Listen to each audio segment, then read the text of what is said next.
and gentlemen, good morning, or even good evening for those that are across the world. CEOtaku Tekken 8 Top 8 is about to begin, and your favorite degenerates are about to hold it down. My name is Justice Spirit, and I'm accompanied by my brother, Foxhound. Tony, happy holidays, my friend. Yo, happy freaking holidays. A holiday mod series out here. Santa is coming early, giving us some of this beautiful Tekken 8 Top 8 action for you this morning. Starting off the CEOtaku 8 block. Tekken 8, CEOtaku 8, it's Kismet out here. Now, we have 8 competitors for you. This is a Central Florida run tournament, so you got to expect there are quite a few Floridians in here. In fact, there are 7 of them.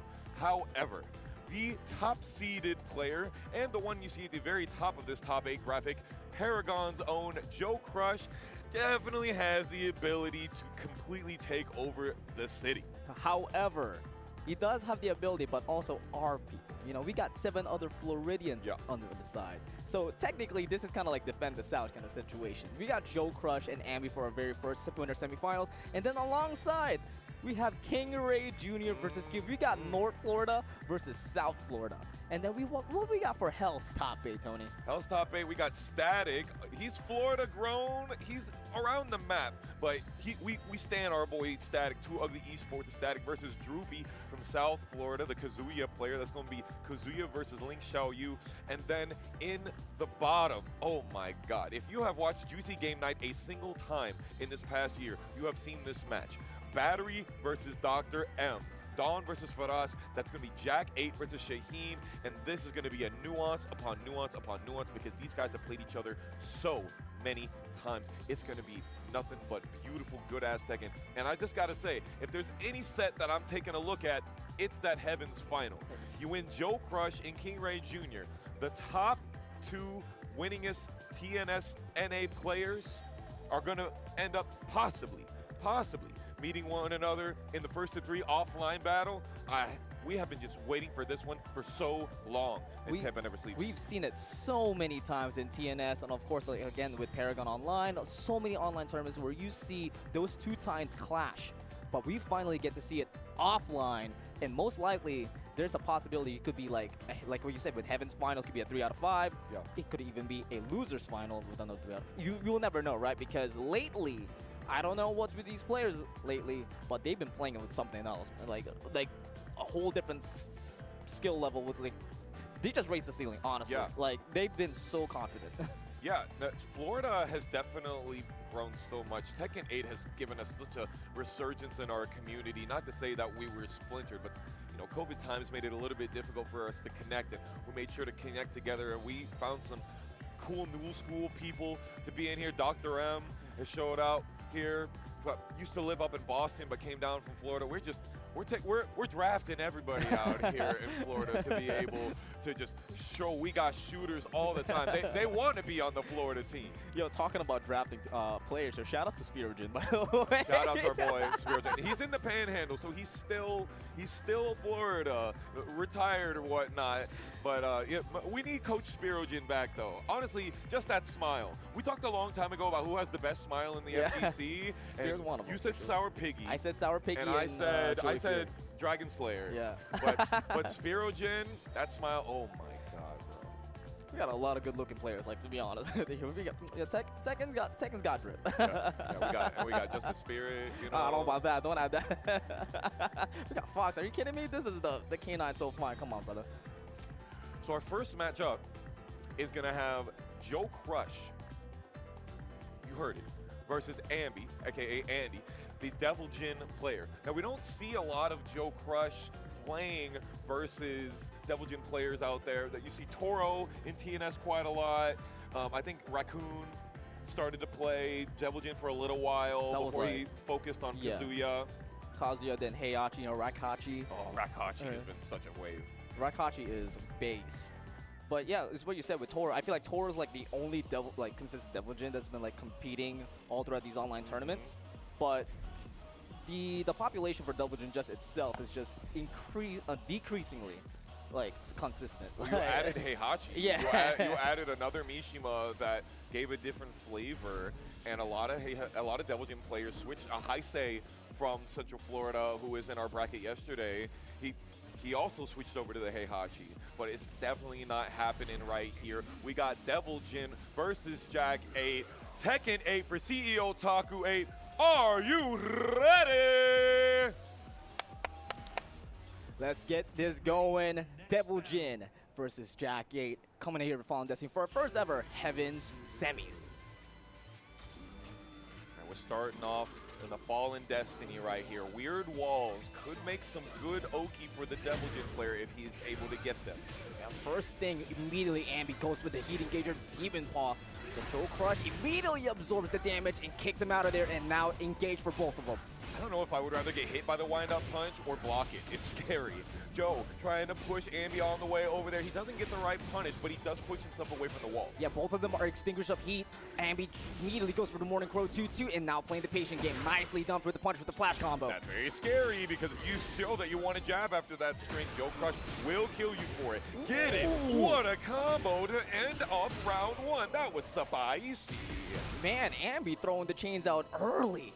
Bro, he believed in that. Because, you know, a lot of times you see, like, double electric. Like, he said, electric lasers. Get this prescription, dog.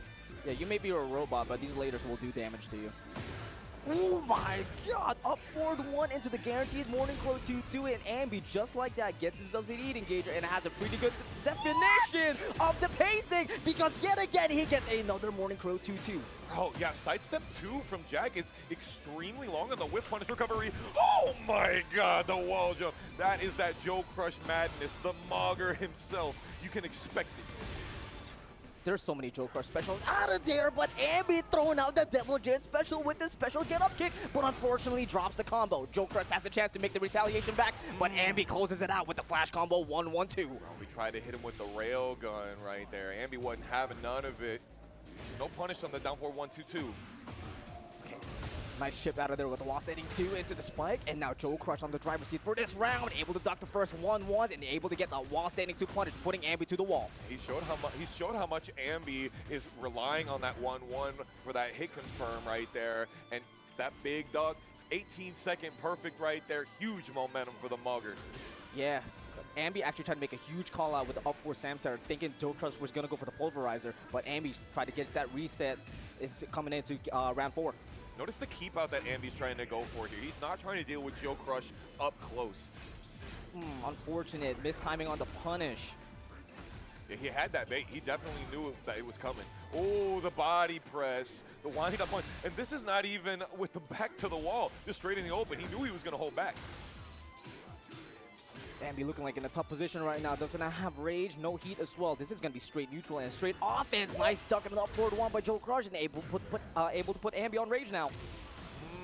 That's deja vu from last round. Pretty much the exact same way that the last round ended. Back to final round here. Let's see if Amby can keep it up. But the low cross chop is not showing good signs. Uh-oh. Count him up.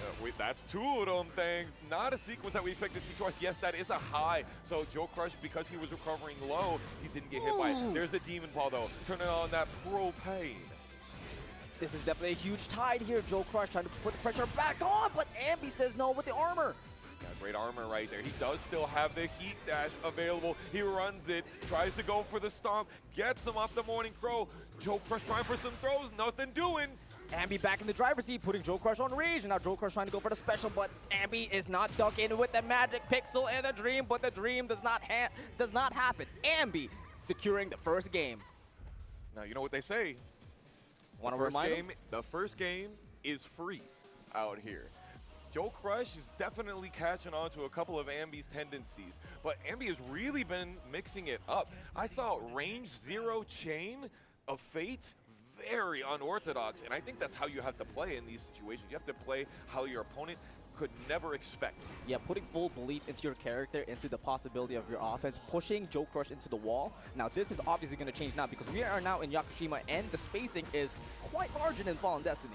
Whoa, he went for the jump into Volcano Buster throw. Not the layered 1, 2, or 3 that you would expect from that.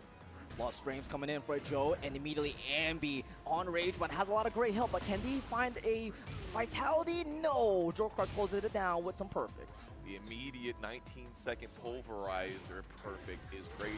Amby's like, I'm finna jab. See, that grab the Jack players will always tell you need to punish the dirty bubble with a grab, but the grabs will not reach sometimes. Yeah. It's tragic. Yeah, it is minus 13, so he could do like probably back 1-2 to reach that. Definitely. It's Devil Jin's back 1-2. Yeah. All right, nice guard break right there. Gets some extra damage, and he's chopping at the lows. This is exactly what Amby wasn't trying to deal with earlier. And now JoeCrush doing the classic now, and Amby trying to find some spacing and trying to get the opening, but the upward one will not reach, a little bit far away. We're almost at the double perfect situation right there. JoeCrush lost almost no health so far, using the Morning Crow 2-2 to be able to get close, but Joe says, get off of me. Uh-oh, wrist chuck slam. Amby might find an opening here to get have a potential comeback here. Nice block, but it is not launch punishable with down back 1. Finally able to get the right punish with the tsunami kick, and JoeCrush, third time's the trump to close it out. Bro, those lows are bussing right now. Speaking of which, it's a straight bust straight to the solar plexus for this heat engager right here. Ooh, one more time, but JoeCrush, not even a sweep can able to get through. Oh, he's trying a lot with those wall standing 2s, and he's just not landed a single one of them right now. Backdash after the string. JoeCrush going for the heat, and there it is, the dive kick heard around the world. The back's way into the Heaven's Gate, and JoeCrush immediately wakes up with a wall standing 3 and able to convert it with full combo now. Interesting Oki. He was able to tech roll, and Amby got caught, just traded on that one. That was some nice lab stuff. JoeCrush is a lab demon. You know him very well for his tricky tech, and 3 rounds straight shows JoeCrush has adapted completely. But don't count Amby out just yet, because that round was almost a full comeback, and that could have changed everything.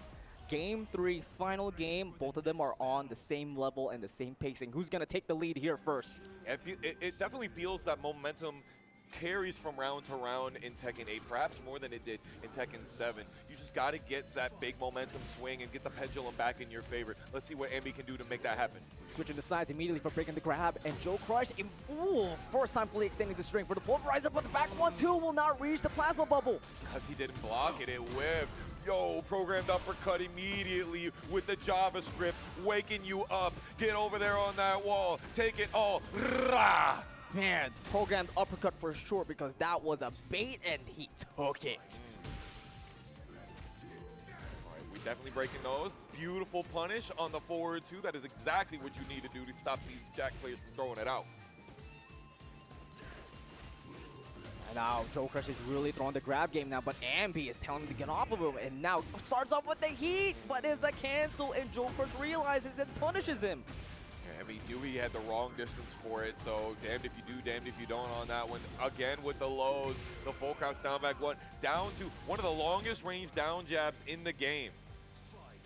JoeCrush is running away with this. Upward one's not going to reach from the armor. Nice break out of the volcano busted by Amby.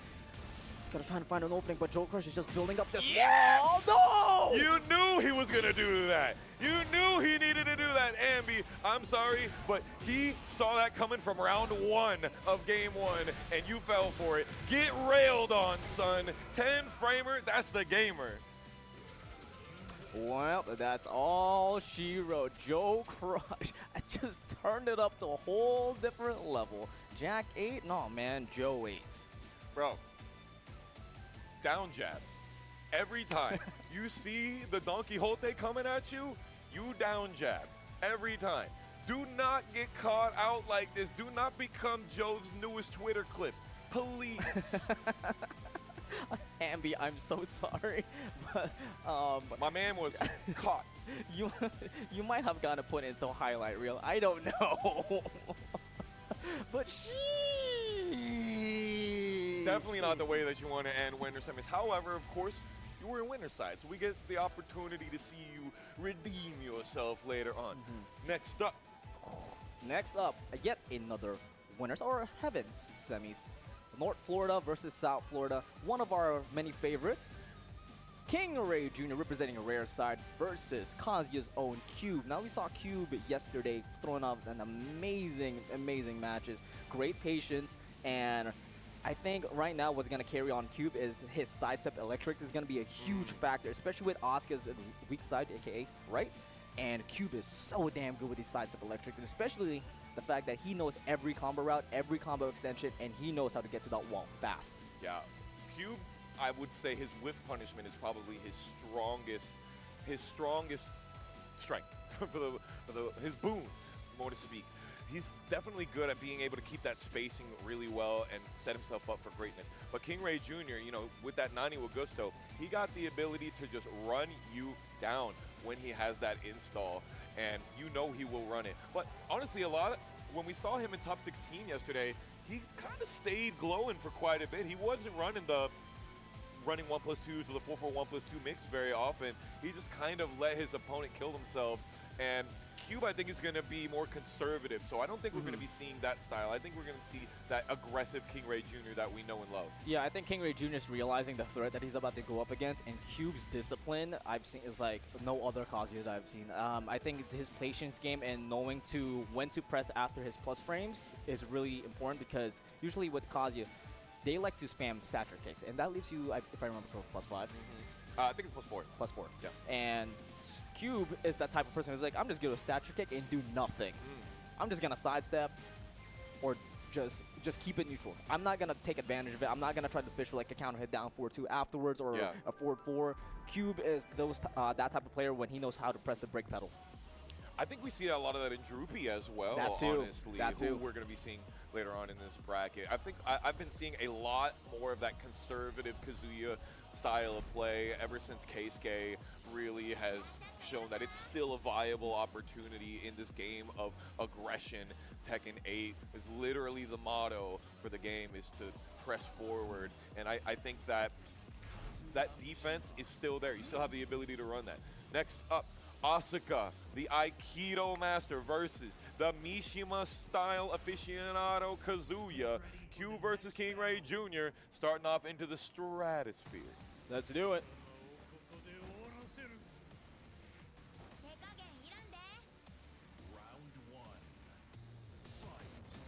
Oh, you thought he was going to start off with the down forward too. No, we got to be a little bit more calculated than that. Cube starting off, got his first electric going out there. They're looking clean. They're looking clean, but unfortunately, too bad on the spacing. KingReyJr got that great wall punish. He's so good at utilizing that back forward whip. Talking about that, immediately ducking the forward 1+2. And what did I say, Tony? Sidestep right, electric right out the gate. You're right about that one. Hopefully it gets us all the way over there. Twin Lancer, he's not going to go for the laser on the ground. You expect that one. Abolishing, your opportunities. Nice shockwave. Off of me, no more heat, but KingReyJr reminds you who he is. KingReyJr Jr. living true to its name and stealing their turn right out of ya. Put a counter on the board, y'all. That's Rage Art #1 for this one. We're going to see some more, I guarantee it here. Cube was real close on that one, but unfortunately, the momentum swung already, and KingReyJr got that magnetic knee back forward counter hit launcher, and look at the profit they've got off it. Yeah, Cube looking a little stunned, trying to find an opening here. Not yet. He tries to go for the 4-4-3, but KingReyJr exercises their demons. Able to get the heat engager and able to get a wall splat right after it. KingReyJr running away in this second round. That was kind of fire. Down back 1-2, hit confirm into the immediate running 1+2. That's kind of sick execution. We don't really know execution heavy super much for Asuka, but oh my god, speaking of heavy execution, another sidestep right electric.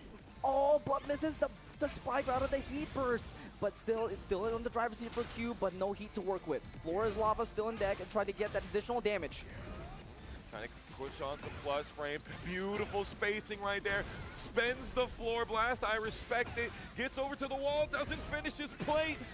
Nice down forward 4, though, to finish it off. Staying frame tight. Yeah, keeping it safe as well. Cube staying alive, securing the first round. No whip punish out of the Exerciser, but Cube still in good position.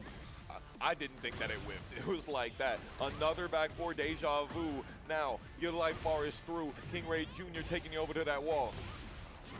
Kazama style to close it out. The 3-ring circus. You're about to enjoy this ride. Unfortunately, Twin Piston is not fast enough to get that punish. But the cannot get the damage output, but the Electric Godfist will. Nice, using the Heaven's Gate. Are we going to see a laser on the ground? Check the prescription. Abolishing Fist into yet another Rage Art.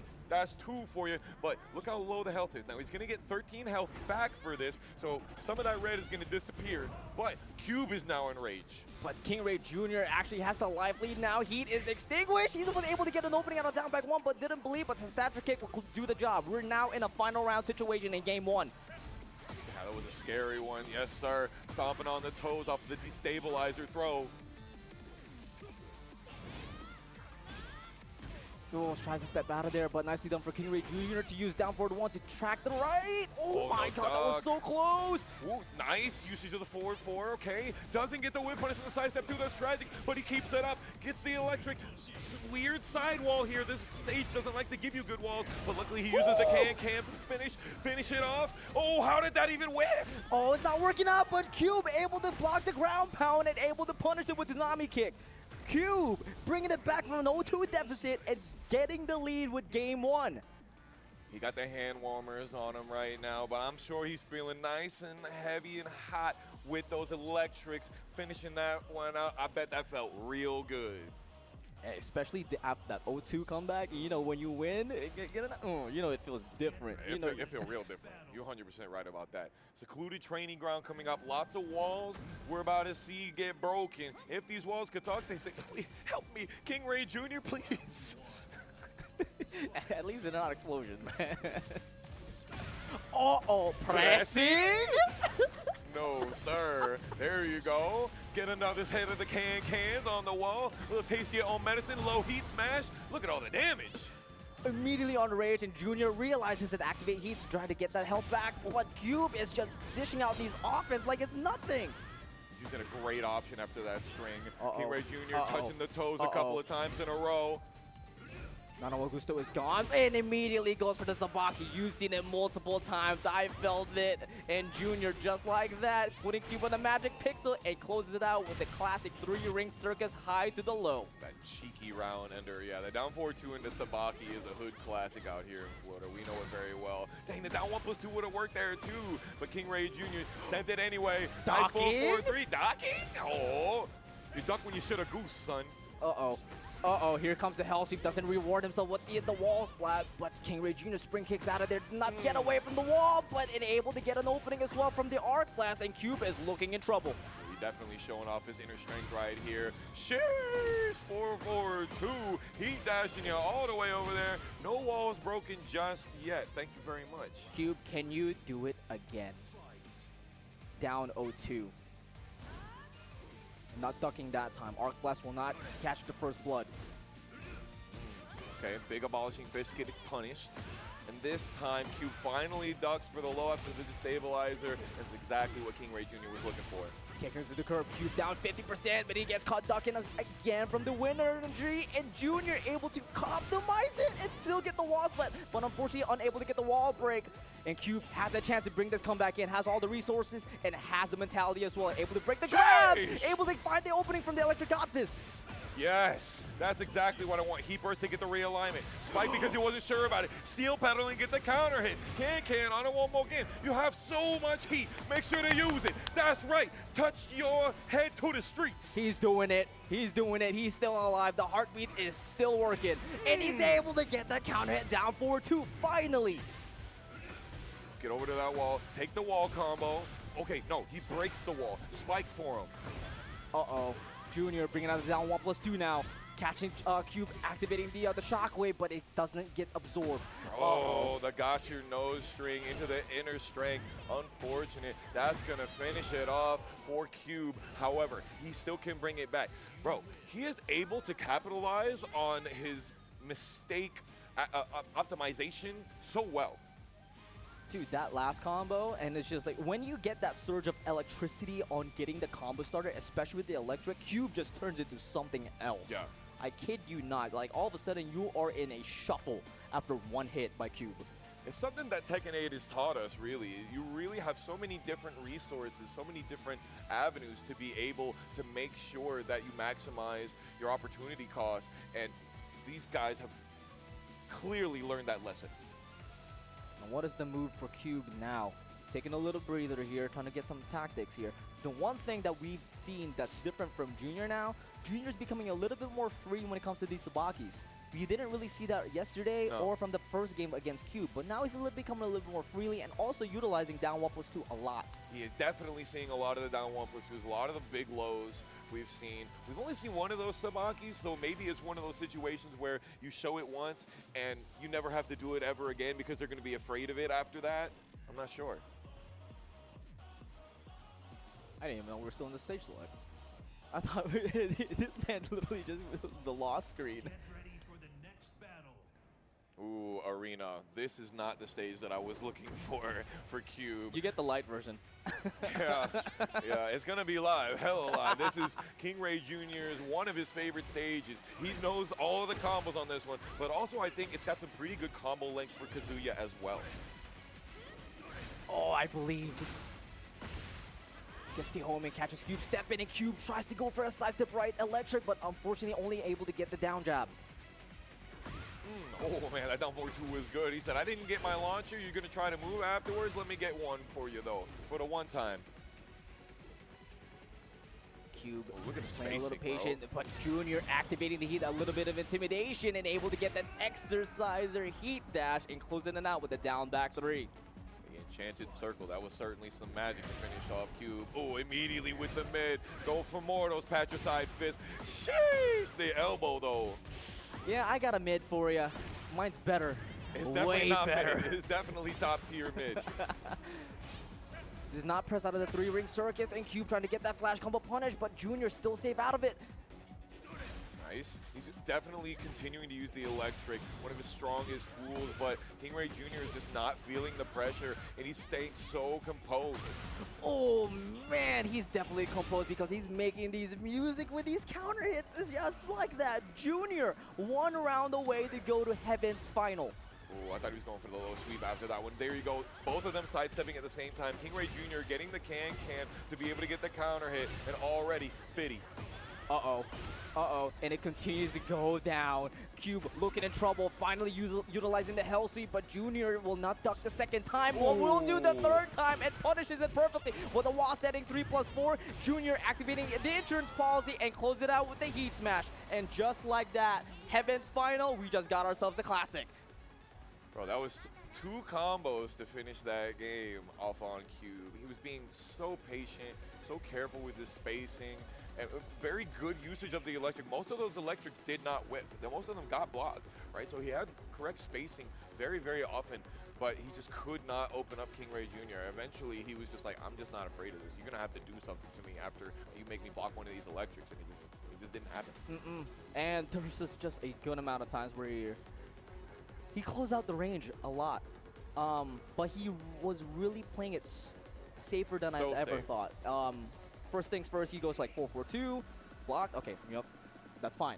Yeah. I'm gonna back away. I'm not gonna overextend. I'm not gonna get antsy. I'm not gonna get counter hit. Unfortunately, that wasn't the case in the last round. We didn't see a lot of down back 4. We didn't see a lot of down 1+. He didn't really use his lows very often, but I think that's more of the issue of he was having trouble getting in on KingReyJr. It was a trouble with, he had good spacing for whiff punishment, but he didn't have pressure spacing as KingReyJr did quite often. Not a lot of Weibo intimidations either, and Cube is damn good with those Weibo. A little, but he wasn't able to commit. Yeah, he would do like a crouch dash into crouch dash, but then he would back off immediately. Right? He was trying to goad, but he wasn't going for pressure. He wasn't going for that like wave, hell sweep, wave, patricide fist. Yeah, we definitely didn't see any of that. Oh boy, we know that you got to see some electricity in the last match, but this one coming out right now is gonna be juicy for you. Yes, sir. You know, for major regional, you know, you can't go atop it without a juicy classic. Battery versus Dr. M, and these two players have been going at it for like the past 2 months.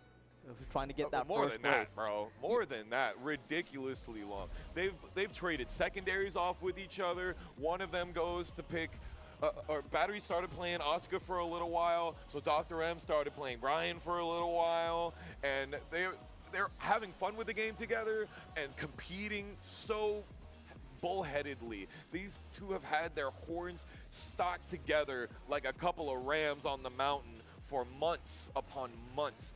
And like we said, this has happened so many times, so you're going to see a lot of nuance here. And you saw yesterday, hopefully you guys checked out yesterday, our top 32, Dr. M versus JoeCrush. Dr. M was 1 round away for taking it off of the Paragon pinnacle, JoeCrush. And that just shows how good the matchup knowledge is for Dr. M. And we're going to see what Battery has to be able to combat that. And that's the fact as well. Battery was also giving us a little bit of coaching tips to go up against Jack, but now realizing that they have to go up against here. So we'll see if that knowledge transfers to go up against from JoeCrush's Jack to Battery's Jack.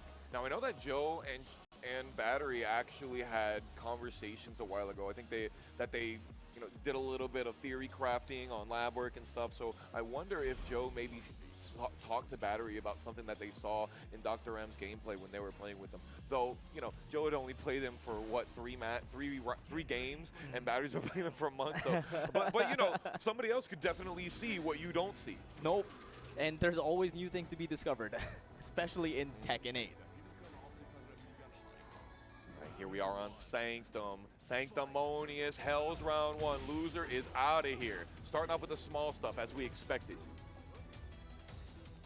Keeping it simple here, just a couple of jab checks and nice switch ducks and a couple back and forth.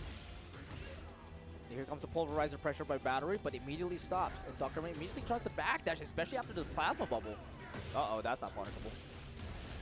Dr. M loves the range 0. You will not see him backdash into infinity. That is not going to happen. He wants to stay right on top of you. Down jab. No down jab. Dr. M has definitely felt the pain of the last hit of the windmill string, so he knows. Oh, nice one with the Shagohod. That hug from long range. Oh my god, I did not think they were going to get that. I really think a heat burst should have happened there. He was so smart to wake up with this live, knowing that Battery was going to go for the armor, and denies it and doubles down on the Sandstorm. Dr. M with Magic Pixel able to make a great comeback out of it. That's unfortunate because, Shaheen, isn't Shaheen Steel Pedal launch? I don't remember, actually. I thought that it was. Ooh, just going for the call-out programmed uppercut. That is definitely something that Battery is known for, those big call-outs. Yeah, and calling out as well with that counter on the last part of the string, but Dr. M is not budging. Instead, able to get that heat engager, and the defense is just keep building up. Dr. M is just looking great right now. Nice 4-4-2 charge to get Dr. M off you, get to the ability to use the heat burst and get out of the wall, but not quite working out. Going for the big backhand slap, nothing doing though. Oh, but the back 1+2, no heat dash afterwards with no heat. Battery unable to get a reward from the wall splat, and just like that, Dr. M switches position with the slide.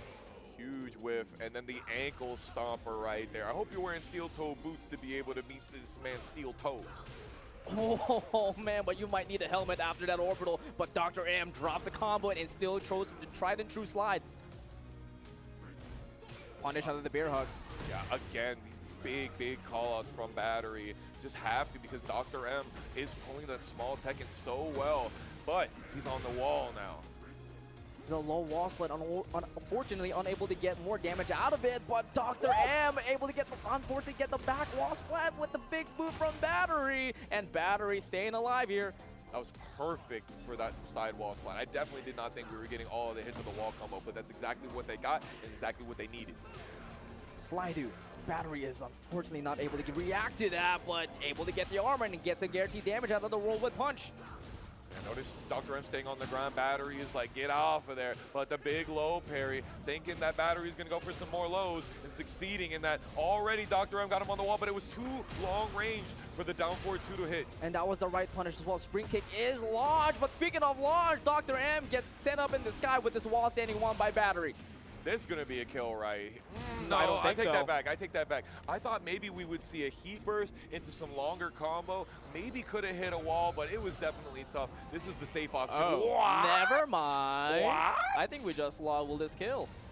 We definitely lost. We definitely lost Will this kill. What a thrill. All right, Jack-8, Shaheen. First, final round of it. Ain't gonna be the last, I'm sure of it. There's the 10-hit combo. You don't know about that one. But actually, perfect timing to challenge it, because that sends you right back to neutral, but that sends you right back to the wall slide because Battery just took in the lead real quick with his pulverizer, and just like that, in a flash, Battery securing game 1. That's the move right there. As soon as you hit with that full crouch down back 1, and you're like, this is what I'm gonna do. I'm gonna make this guy guess and guess and guess, and it's really difficult to deal with that string. It's got 3 hits to it. It's got chargeable 3rd hit. You can recover crouching, so you can get while standing 2 off of the end of it. It's a ridiculous mix that they gave Jack-8 in this game, and you can see why Battery uses it so much. If there's a character you do not want to go up against when you're back against the corner, it's definitely Jack. But with this stage, it's very unlikely that you'll be back up against the wall. Maybe not.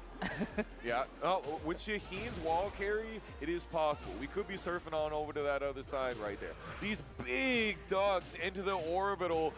Maybe we spoke too soon, Spirit. Oh, yeah. The Commentator's curse might be a Commentator's grace for Dr. M. Sending Battery all the way to the wall, activating the heat smash, trying to get more plus frames, and closing it down with the double lows. The aggression, the absolute gas pedal on this man. But Battery turning up the nitrous. We got the V8. And the heat engager afterwards, but Battery nicely done to duck and block the guard break. Able to get the perfect punish and try to go for the gamma stomp, but no talk about that counter hit by Dr. M. That was a great duck into the wall standing 1 for that counter hit. Beautiful dirty bubble into combo. He needs it.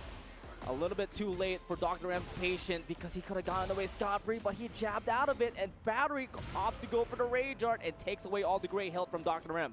What do you think about this Rage Art here? I support it. I support it. You're going to get 13 health back as well as taking all that great health. Yeah, this is definitely the play. Run up, down forward 2, trying to get that big call out of the down back 1, but Dr. M still staying alive now. Yeah, I don't know about that down forward 2 right there. If it kills you, it's not a good idea. Dr. M coming back, but oh, the doble KO right there. Let's go for us going to, oh, wasn't that cool? But Battery, Stone Cold Killer. Punish, thank you. Just normal, you know, small damage for the big punish. That's completely okay because Battery got called out, tried to go for the armor, and that Dr. M able to get that opening with the orbital. That's exactly what we saw yesterday in Dr. M versus JoeCrush. All of those armors just whiffed on him and got Dr. M the ability to get the punish. Huge. Gotta get that punish. No, not the grab. 30 seconds left, trying to go for the Volcano Buster, but unfortunately, Battery unable to get any grabs or any momentum on the last round. Unfortunately, dying with heat. Doc is feeling it out there. He loves to pop off when he gets those victories.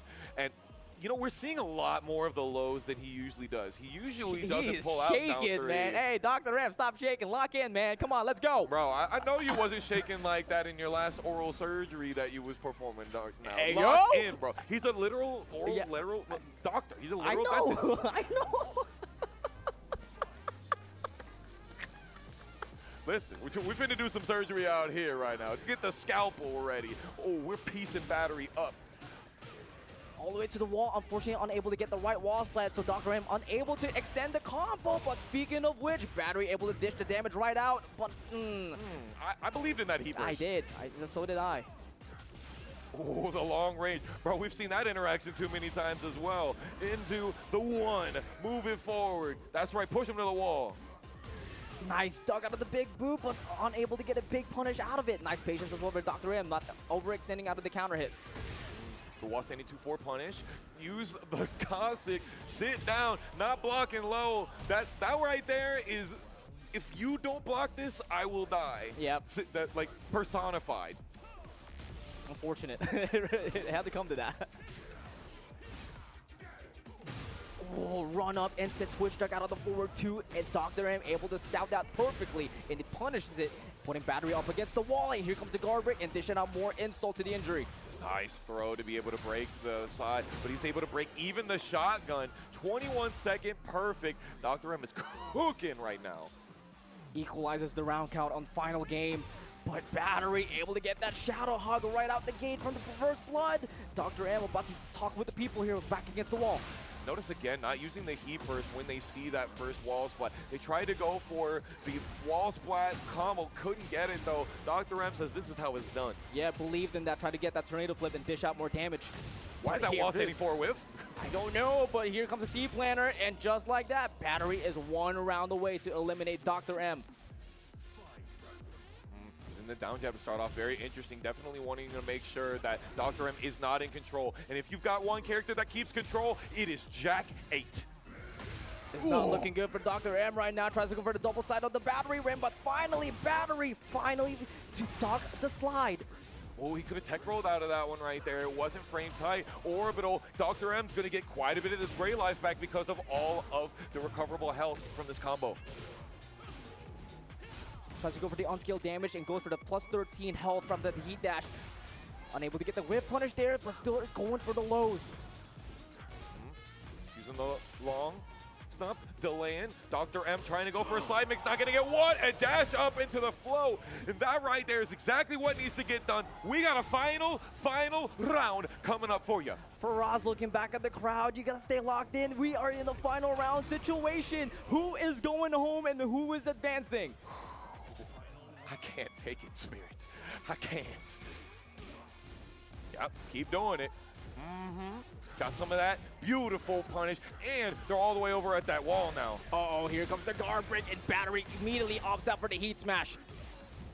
Push it in. That's exactly right. No, that was a misinput. Tried to go for the one, instead got debugger, but kept it together all the same with a 16-second perfect, no less. And Dr. M versus Battery finishes in electrifying finishing style, and you know we're waiting. You got to get that dap. You got to dap up the homie. It's been months and months of this going back and forth, and this has just been a beautiful ending to the story of this year-long competition with Dr. M and Battery from Juicy Game Night. I got to say, it's a pleasure to be able to get to commentate that match right there. It warms my soul. That was a good ass match. Oh, wow, back and forth, feeling our emotions, man. Honestly. Jeez. What a match, keeping a juicy classic, and just like that, Battery will be moving on as Dr. M seems like you got to find another appointment, my friend. You definitely got plenty of those. You definitely see him every week, every local. Next up, we got South Florida versus the Panhandle. Static versus Droopy. XIaoyu versus Kazuya. Now, on paper, XIaoyu's got the upper hand, right? The amount of moves that she can just sidestep right. AOP. The thing is, you got the Hypnotist low, which is kind of neutralized by the idea of the 13-frame wall-standing launcher of the Twin Pistons, though. So in that matchup, I think maybe we see some difficulty. When we saw Droopy, I can't remember who it was, if it was Cube versus Big Dame or Droopy versus Cube. No, it couldn't have been Droopy versus Cube because Cube was in winners and Droopy was in losers. It could have been. But we saw a lot of that that low getting Twin Piston from the Hypnotist. So I think that was Cube versus Big Dame. Yeah, but here's the thing. Here's the big difference, though. Static ain't throwing out the snake edges. That is an incorrect statement. He definitely did that thing in bracket yesterday. I definitely seen them snake edges not after the heat times. engager, bro. Definitely not 5 times.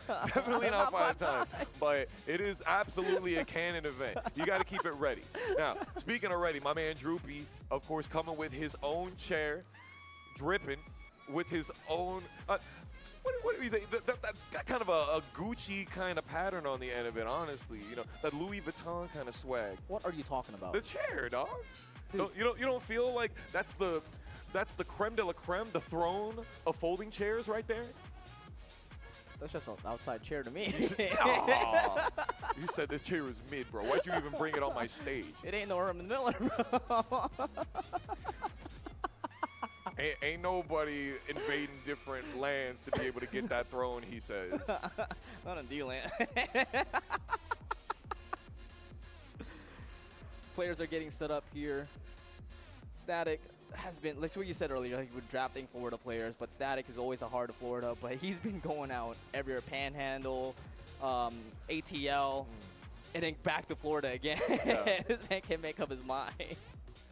Yeah, that's Coach Static right there. He is loving his community. He's bringing up everybody. He reaches out to me. He's like, yo, man, I got this guy over here. He's trying to pick up Yoshi. Hook him up, man. Give him the tech, right? You know, he is definitely a man of the people, bro. The bread man. Bread man. The yes, sir. True. Okay, now we got Bread Man versus Method Man. He got the methodology out here. We got the Wu-Tang style for you this afternoon. Oh my goodness, it's gonna be something. Now, gun to your head, who you like? I gotta go with Static in this one. You know, I always root for the homies, regardless. Absolutely, yeah, 100%. Now, Droopy is South Florida. We like to see him a little bit more, but you know, the bright line is a little bit far away, and I understand it. But Static, he's definitely the homie. I think he's got the ability, especially with his legacy knowledge of the Kazuya matchup. I feel like that's one of the difficulties of playing Kazuya. You never play versus a Kazuya and go, I don't know how to punish that. I don't know what to do with this strength. That's true. Because it's the same thing that you've been seeing for years and years and years. And when they add one move, it's like, okay, well, I'll add that one thing to my encyclopedia of knowledge that I already know. But, you know, Static, he's got those tricky style of his, man. The Static Oki, you're going to see it. I'll point it out to you when it comes up. It is just absolutely published at this point, peer-reviewed. Here we go, and we're about to find out here. Droopy trying to go give that Breadman customization, but unfortunately not available. Go for the classic. Oh, yeah. Get that bass going. Yeah, all right. Let's get it popping. Static versus Droopy. Starting out with the side step forward, thinking maybe he's going to press, but Droopy very conservative. First round hit with the Demon Paw. He did not go for the heat dash there. That could have got punished. Yeah, he could have done a standing 3, able to get that raccoon swing. Goes for it this time, and Static tries to go for that side step of AOP, and Droopy goes for the smart move with just a singular down forward 4, but Static able to retaliate with the heat engager for themselves. Yeah, Droopy's like, you're not finna press after this. Yes, I am. Oh, you ducking? I know you want that Twin Pistons. I ain't gonna let you have it, though. Yeah, unfortunate, right? It's just a straight 50-50s, and you really gotta guess when it comes to mid or the lows. It's a straight 50-50 for the first like 20 frames, and then it's a weird 33-33 craziness. Big low happening right there, and the Twin Pistons coming right back. Heaven's Gate sending Static all the way down and back against the wall. Droopy keeping it clean with the stature kick, but Static retaliates as well with the Great Wall left and able to get the counter hit heat engager for him. He couldn't step because he had the wall to the correct side of the stepping for that 4-2-1-2 string. What in the shooting star Nova? You got some wish, but unfortunately it's not the wish that you want. Oh, Static, you just let the thing whiff on him right there. Ooh. Static special. That's also a Static special. Absolutely. Oh, bro, the neutral hop just recovered so quickly. I told you, he's a tricky one. That's Static. It could have gone away with you meddling kids. Bro, the whole hey. Uh-oh. Nice. That was exactly what Droopy needed to be able to bring it back in here. Just like that, you're held back to 55. No ducking, pressing. That's the classic, bro. The 1-2-4-3, you gotta low parry that. You deserve that one. Yep, unfortunate. Droopy able to secure a round, staying alive, and tried to get that call out with the round start down 4-2 counter hit, but Static is not pressing just yet. I didn't believe in the toe kick punish, but he got it all the same. And the wall splat, beautiful stomp on him. Yeah, this stage doesn't give good walls. This stage doesn't like you to have wall combos. Oh, counter hit. It goes for the heat smash immediately. Time to guess. Not ducking that time, but unfortunately able to flinch out of that loss. Static securing the game 1 quickly. Like Droopy was trying to do some neutral guard there after the down back to my toe stun, but you definitely can't neutral guard when that situation happens, right? Okay, Shinobi Kun from Jacksonville, resident Raven and Ling main. They've been coaching each other throughout the brackets. It's crazy how it's crazy because they have such a love-hate relationship with each other. Yeah, no, yeah. Bro, Shinobi swears he's a Ling main, but he never plays the character in tournament. He swears he mains this character, bro. It just lights up the gas. Yeah. Speaking of gas, we saw a lot of it from Static back there. A lot of AOP stopping Droopy from being able to retaliate. I'm expecting we see quite a bit more of it. Oh, we saw the snake edge get canceled there. I didn't even know you could cancel it. Yes, you can. Cancel the back turn, and Droopy trying to do a little bit more initiative here. Double retaliation attempt from Static failing, and he's just getting mauled on right there. Heat burst. Droopy got to keep the advantage. Down back 1+2, pushing Static all the way to the wall, and actually delays the tsunami kick, and Static gets caught pressing, but Loses that round. Yeah, that was very risky for Static to press there because that was definitely the rest of his life. But it's also risky for Droopy to even throw it. Oh. Just throwing out the forward 4-2, finally able to get connection with the heat engager. Nicely done to break out of the waning moon by Droopy. Kill him for that. Oh my gosh, he's not doing the heat dash, and so it's minus 19 when that happens. But you know, when they have heat, it's kind of scary to try to do anything afterwards. He's got to be really careful now. Cali roll catches Droopy stepping, but it doesn't even matter. Able to reset his mental F with this down forward 2 counter hit. Oh, because he didn't have the heat burst, he didn't have the ability to keep that combo going, but he went with the old classic, the running slide kick, and Static is at risk of taking a couple of L's here. Oh my gosh. Double not punishing the abolishing fist. Okay, there we go. Thank you very much. Forward 4, still with the plus frames, trying to go for that down forward. Again, there it is. Down back forward is a stature kick with a down forward 2, trying to take advantage with the plus 4. It's very interesting how he's choosing to use down back 2 instead of doing an actual punish for the abolishing fist. Nice. Didn't get the wall splat, but very well done. Goes for the armor. That's definitely what you should be doing right there. Doesn't go heat dash again.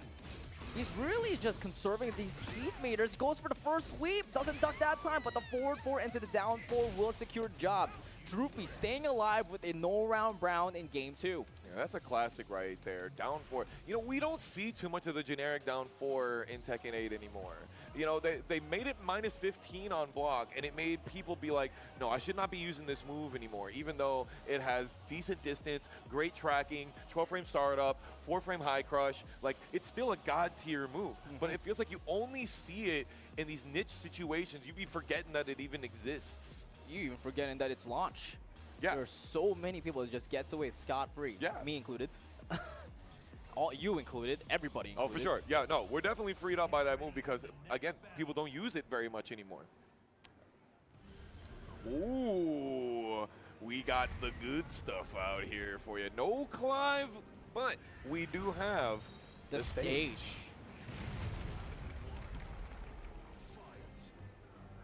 Nope, never mind. That's right. Never mind. It's not legal. We're swapping it. We're swapping it. Yeah, because unfortunately we have to walk that back. Because Clive is not legal in this tournament, we are also saying that Clive's stage is not legal in this tournament. So the reasoning behind it, of course, being if you don't want to give people enough time to be able to understand Clive the character, that new stage also is going to have a new meta with it as well. So we wouldn't want that to affect the results for people that maybe wouldn't have had the access to the stage earlier. Just lock him up as a whole, you know. No need to do a half-half kind of thing. But next year, we'll get it. The final non-Clive regional major tournament. This is what you get here at CEOtaku. Merry Christmas, y'all. Your last non-Clive tournament.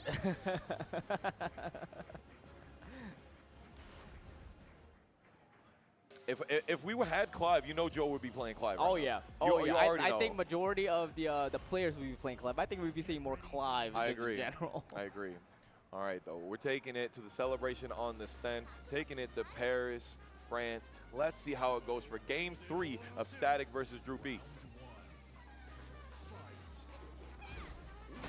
Oh, right out the gate, getting that round start 4-4-2 as Droopy did majority of the time as well. It's a signature here. Nice down forward 1. Yeah, perfect option for the AOP. Nice sidestep out of the back turn. Very, very evasive. Ooh, couldn't catch him. Too far off axis, and Droopy knows his sidesteps. And also knows his combo routes and able to get the wall split again. And Droopy officially takes the lead in this loser set. That was looking like a task for a second there with how evasive everybody was. He's using the down back 2 quite a lot, but Droopy backdashing away from the possibilities. And there it is, the AOP able to block the Patriociding Fist. Droopy is not ducking just yet, but there it is, the Hypnotist low finally find its mark. Can't be walking on that. Down back 1-2, gets all that heat, all of that recoverable life back. Oh, that could be a full combo if Droopy goes for the heat dash, but he wants to save the damage. But now he goes for the heat dash, putting Static through the wall.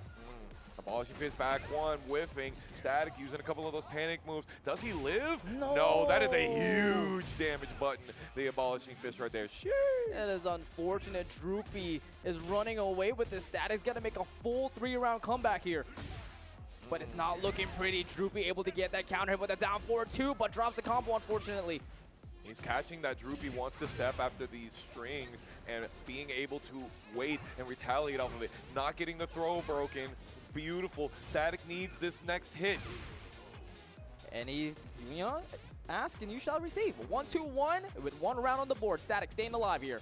He does finish it. Goes for the parry afterwards because Droopy tried to punish. So quick, all of this action right there. Using the misstep. And again, Droopy's getting caught stepping. Been able to get the clean hit as well. Static able to dish out a lot of damage here, but Droopy able to get an opening here with the Demon Paw. Here come the laser. 100%. That's what I say. Yeah. What did I say? Goes for the heat dash this time, and Static gets caught ducking a down forward 1, but Droopy did not believe.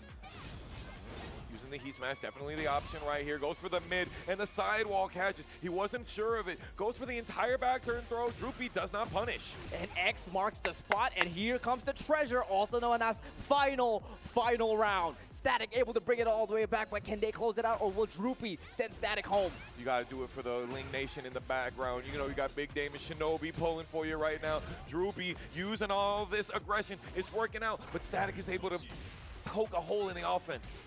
Oh, Wow. able to step the mistrust, but the punish, no!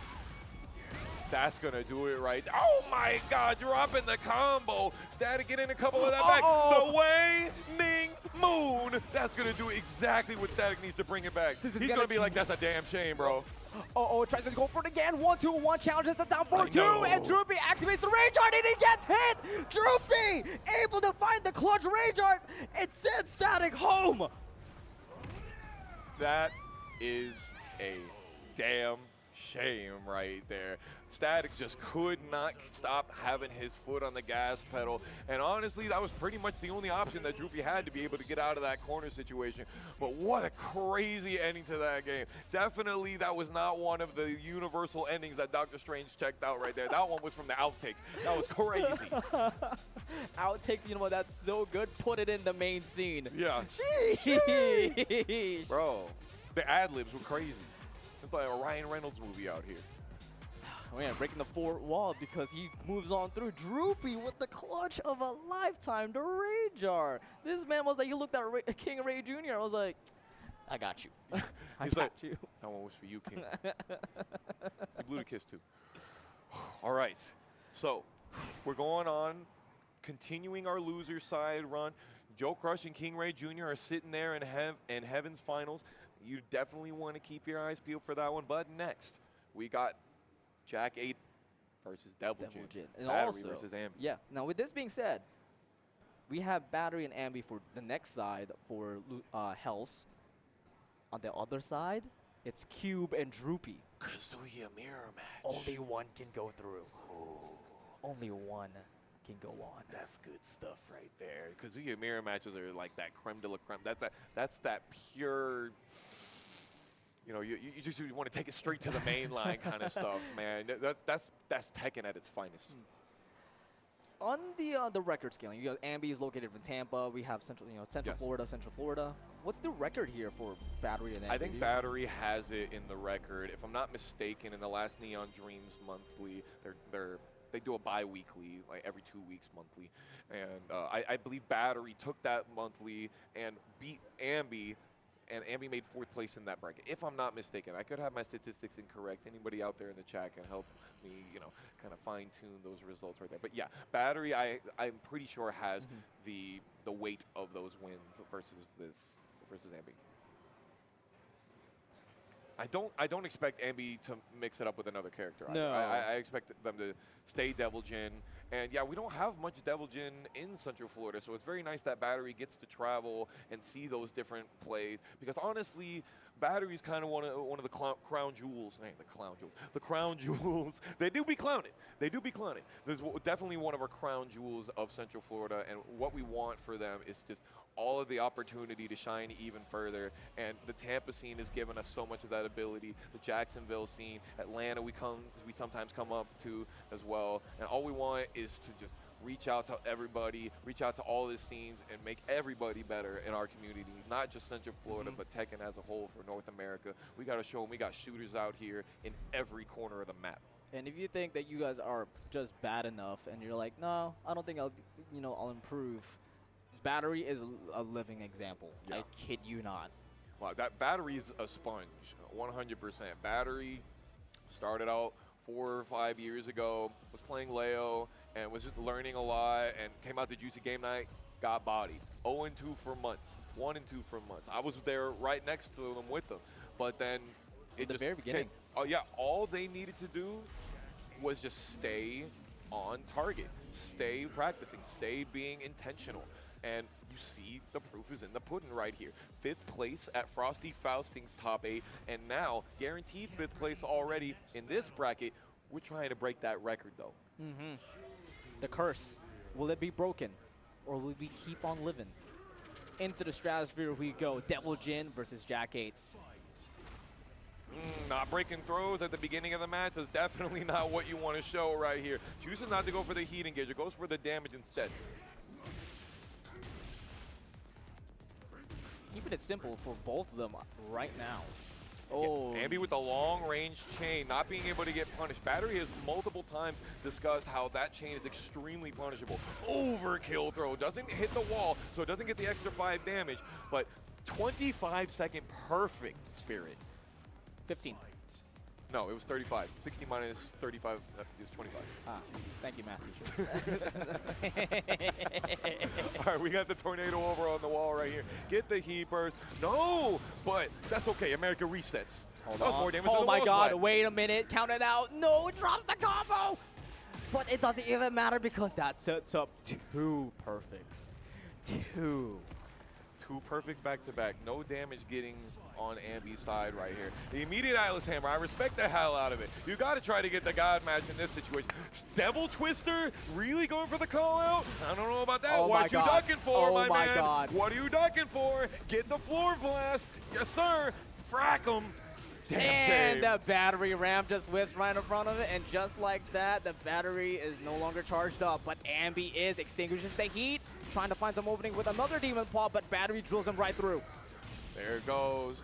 Going straight into the wall again. No electric punish. They're definitely difficult to do. Ooh, the unique getup. You don't see a lot of that from Jack. And I definitely expected the God match in that situation. But it was just like they tried to go for the wall running 1+2 shorter in case Amby was trying to go for a wake-up kick situation. And that definitely would have sent it, though. You can see the calculation of this one. This is crazy already. Amby needs to do something crazy and quick. Or unless battery's gonna run you down, and with this momentum from battery, you know it's such a hard train to stop, but Amby finally finding the breaks at the moment with this instant duck into the wall standing 2. So that was definitely good because battery definitely did the exact same thing they did in round 1, which is run up and do the grab. Ooh, okay, here he goes, 4-4-2 into the heat dash, and goes for the dive kick to the ender. No, there will be no perfects for you. The perfects are only for me. The letters only shine for I. I am the only one that carries the gold. There you go, into that wall. Beautiful, weird sidewall, so the seed planter couldn't hit, but unfortunately only a demon paw for you. Damn shame. Yeah, if you guys are able to have Jack with a seed planter, it is minus 17. Yeah, you literally do anything. No, it's like minus 90 on block. Yep. It's crazy. Nice first bubble for Amby right there, exactly what he needed. Battery getting the punish, starting to break the throws. That's what we need. Wake up. Okay, you maybe not awake. Yeah, not punishing. That was a big whiff right there that battery did. Right stomping in front of Amby. Now getting the launcher that maybe he could have got a few seconds ago. Oh, all the way to the wall with the laser scraper into the laser cannon to get the spikes, but battery absorbs the offense with the plasma bubble and dishes it right back out to Amby. Yeah, those oh, are perfect I got one too. Oh, the heat smash just barely whiffing. That's that nerf that we saw back in the OG patch. Beautiful. Almost got the punish on the electric, but the hell sweep. Oh, misses, drops the combo, unfortunately, and battery. It is safe. Oh, sliding right into home base. 4-4-2, that is minus 16. You can get a punish on that if you are Devil Jin. You got to be tight with it, though. No talk on the down back 1-1, and nicely done for battery to scout out that whiff punish in the up forward 1 and punishes it with the bear claw. Staying on the ground, nice job right there, but unfortunately couldn't get the back 1-2 to be able to get the punish and get the corner wall splat. They really needed that. Oh, imagine they do both cancel. That would have been so cannon. That would have been so sick. No dog on the down for the 1-2 by Battery. Get out of here. Break the throw. No, no, no. C-Planner coming up. Nope, we pulverizing. We pulverizing here. And Amby did block low. Mm-hmm. Could have been a lot worse if it didn't see Planner. Yeah, that power shovel full charge, again, still punishable, but the Demon Paw not working out. The Shagohod once again. I think we see some wall. They were a little bit far away, but we got the tech over here in Central Florida. Oh yeah, we definitely seen the wall, but unfortunately to extend the damage with a little bit weird wall splat, but Battery body drop and drilling Amby through the case. Wind up on him. Double time, twisting the chest on him. Can Battery keep it together? The power shovel. But the house sweep was too far away. Or was that while standing 4-4 that they tried for? Yes, that is while standing 4-4. So regardless of what Battery had to do, it's gonna kill. Yeah, I don't think that Devil Jin has a good wall standing button that is going to be able to reach the pushback that power shovel pushes in that situation. So definitely really good niche option. That's the kind of granular stuff that you watch Tekken 8 for. Those interactions that you barely ever get to see, you get them all the time right here. It's not a science, it's an art. Sometimes you can't mess up with it. Art is art, and you just leave it at that. Yep, 100%. Oh man, but you know what? Talking about art, we have a mirror match coming up for you guys. Yeah, yes. Cube versus Droopy. South Florida versus South Florida. Let's not forget. Yes. But I don't think I see Droopy showing out to a lot of the South Florida locals. I'm not sure. But also South Florida is like kind of a big region. You know, you got Miami, you got Fort Lauderdale, you have like there's all sorts of different regions. Shout outs to our South Florida squad. They're from doing it big and being part of our top 8 already. He's going to go and grab the other chair. I think he's grabbing his bread. Oh, he's grabbing the bread. Yeah, I think he's grabbing the bread. Man, how you gotta forget your key piece? Oh, that's a chair. Never mind. He is grabbing the chair. That is also a key piece. How does he forget to bring the chair? Now, why do you think he brings the chair, Spirit? Hey, man. If you're a competitor, you got to bring the most comfortable thing you can do to get the best wins you got. You got to feel comfortable at all times. Yeah, didn't back in Evo Top 8 for Third Strike, XIaoyu had his own chair that he sat it on, if I'm not mistaken, to be able to split on these haters out here. Oh, he got the gold case for the iPhone too. He is dripping out. Droopy is dripping. We're gonna see a gold chair next. Gold chair? Oh, yeah. If he wins. Yeah.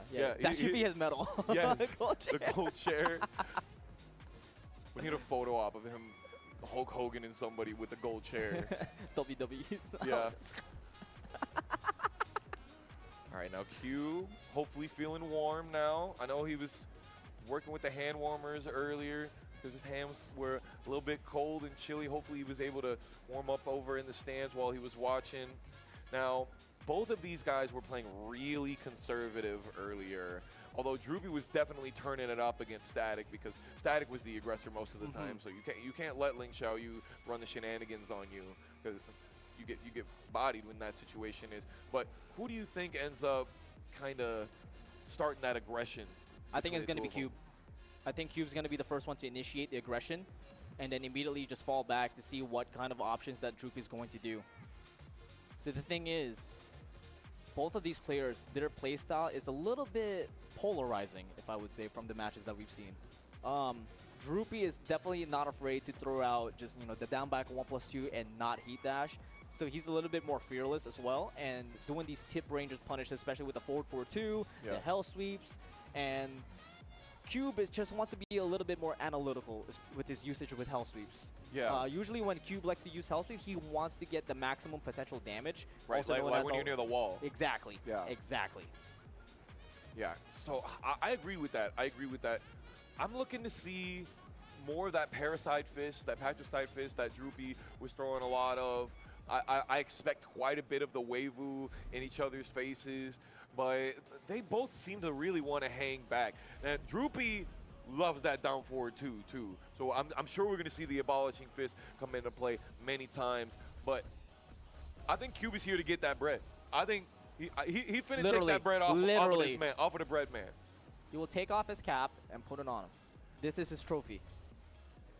He will hang it up in the wall. Listen, man, you guys got to abide by the rules of Lucha. And we definitely wrestling out here. We scrapping. So you gotta lose that mask if you take the L here. No, don't go for Devil Jin. All right, that's what I'm talking about here. We're going with the suit to the scales.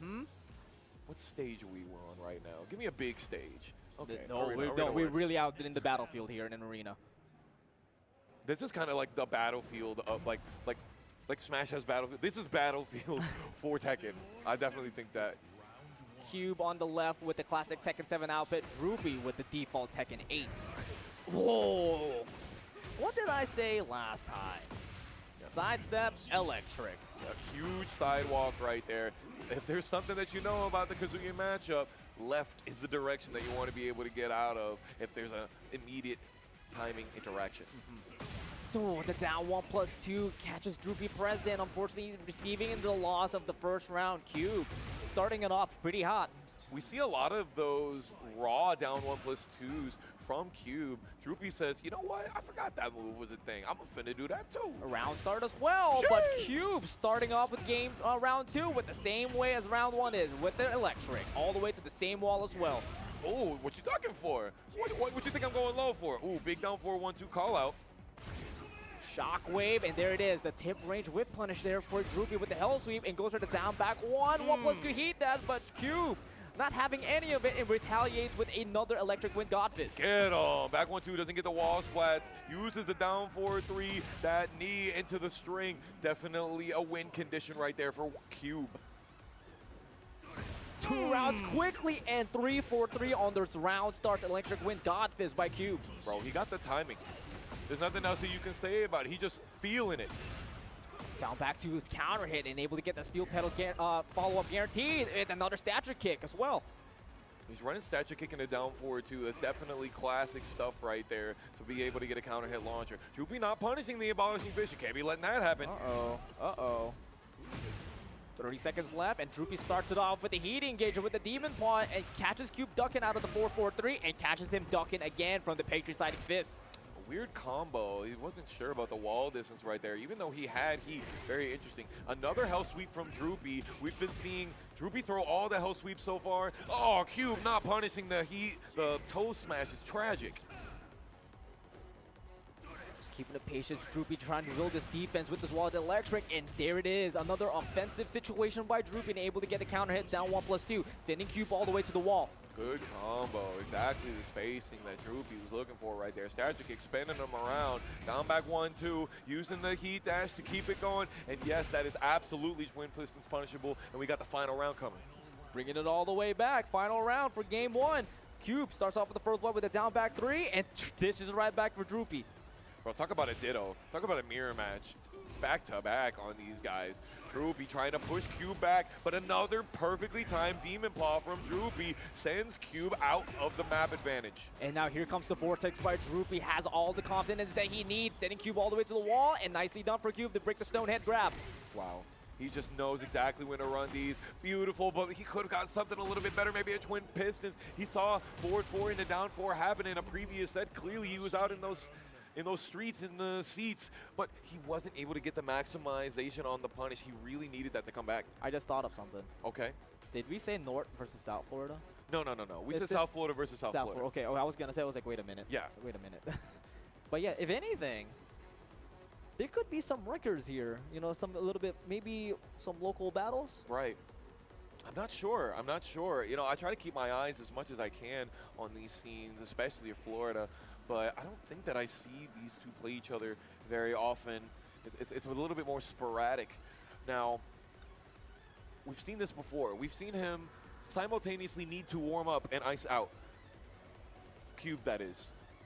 Here comes the analytics with Cube. I was like, what am I doing wrong? How did I start so hot but finish so cold?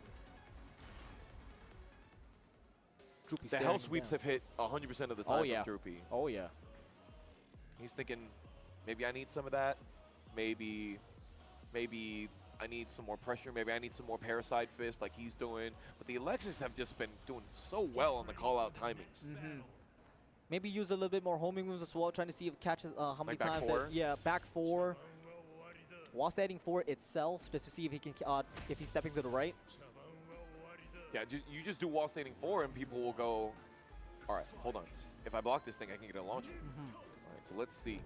Droopy is dancing out there, trying to go for a wall standing 4, and just like you said, wall standing 4, but maybe not the option on that. Oh, and then just like I said, he tried to go for a hell sweep, but it was not the right spacing, not the right timing, and Droopy getting huge capitalization. Yeah, actually does go for the balcony break, but Cube presses on the last hits. Yeah, I think he tried to armor something through, noticing that he got up at the wrong timing. Oh, not the please launch me daddy low. Ooh, that's a shame.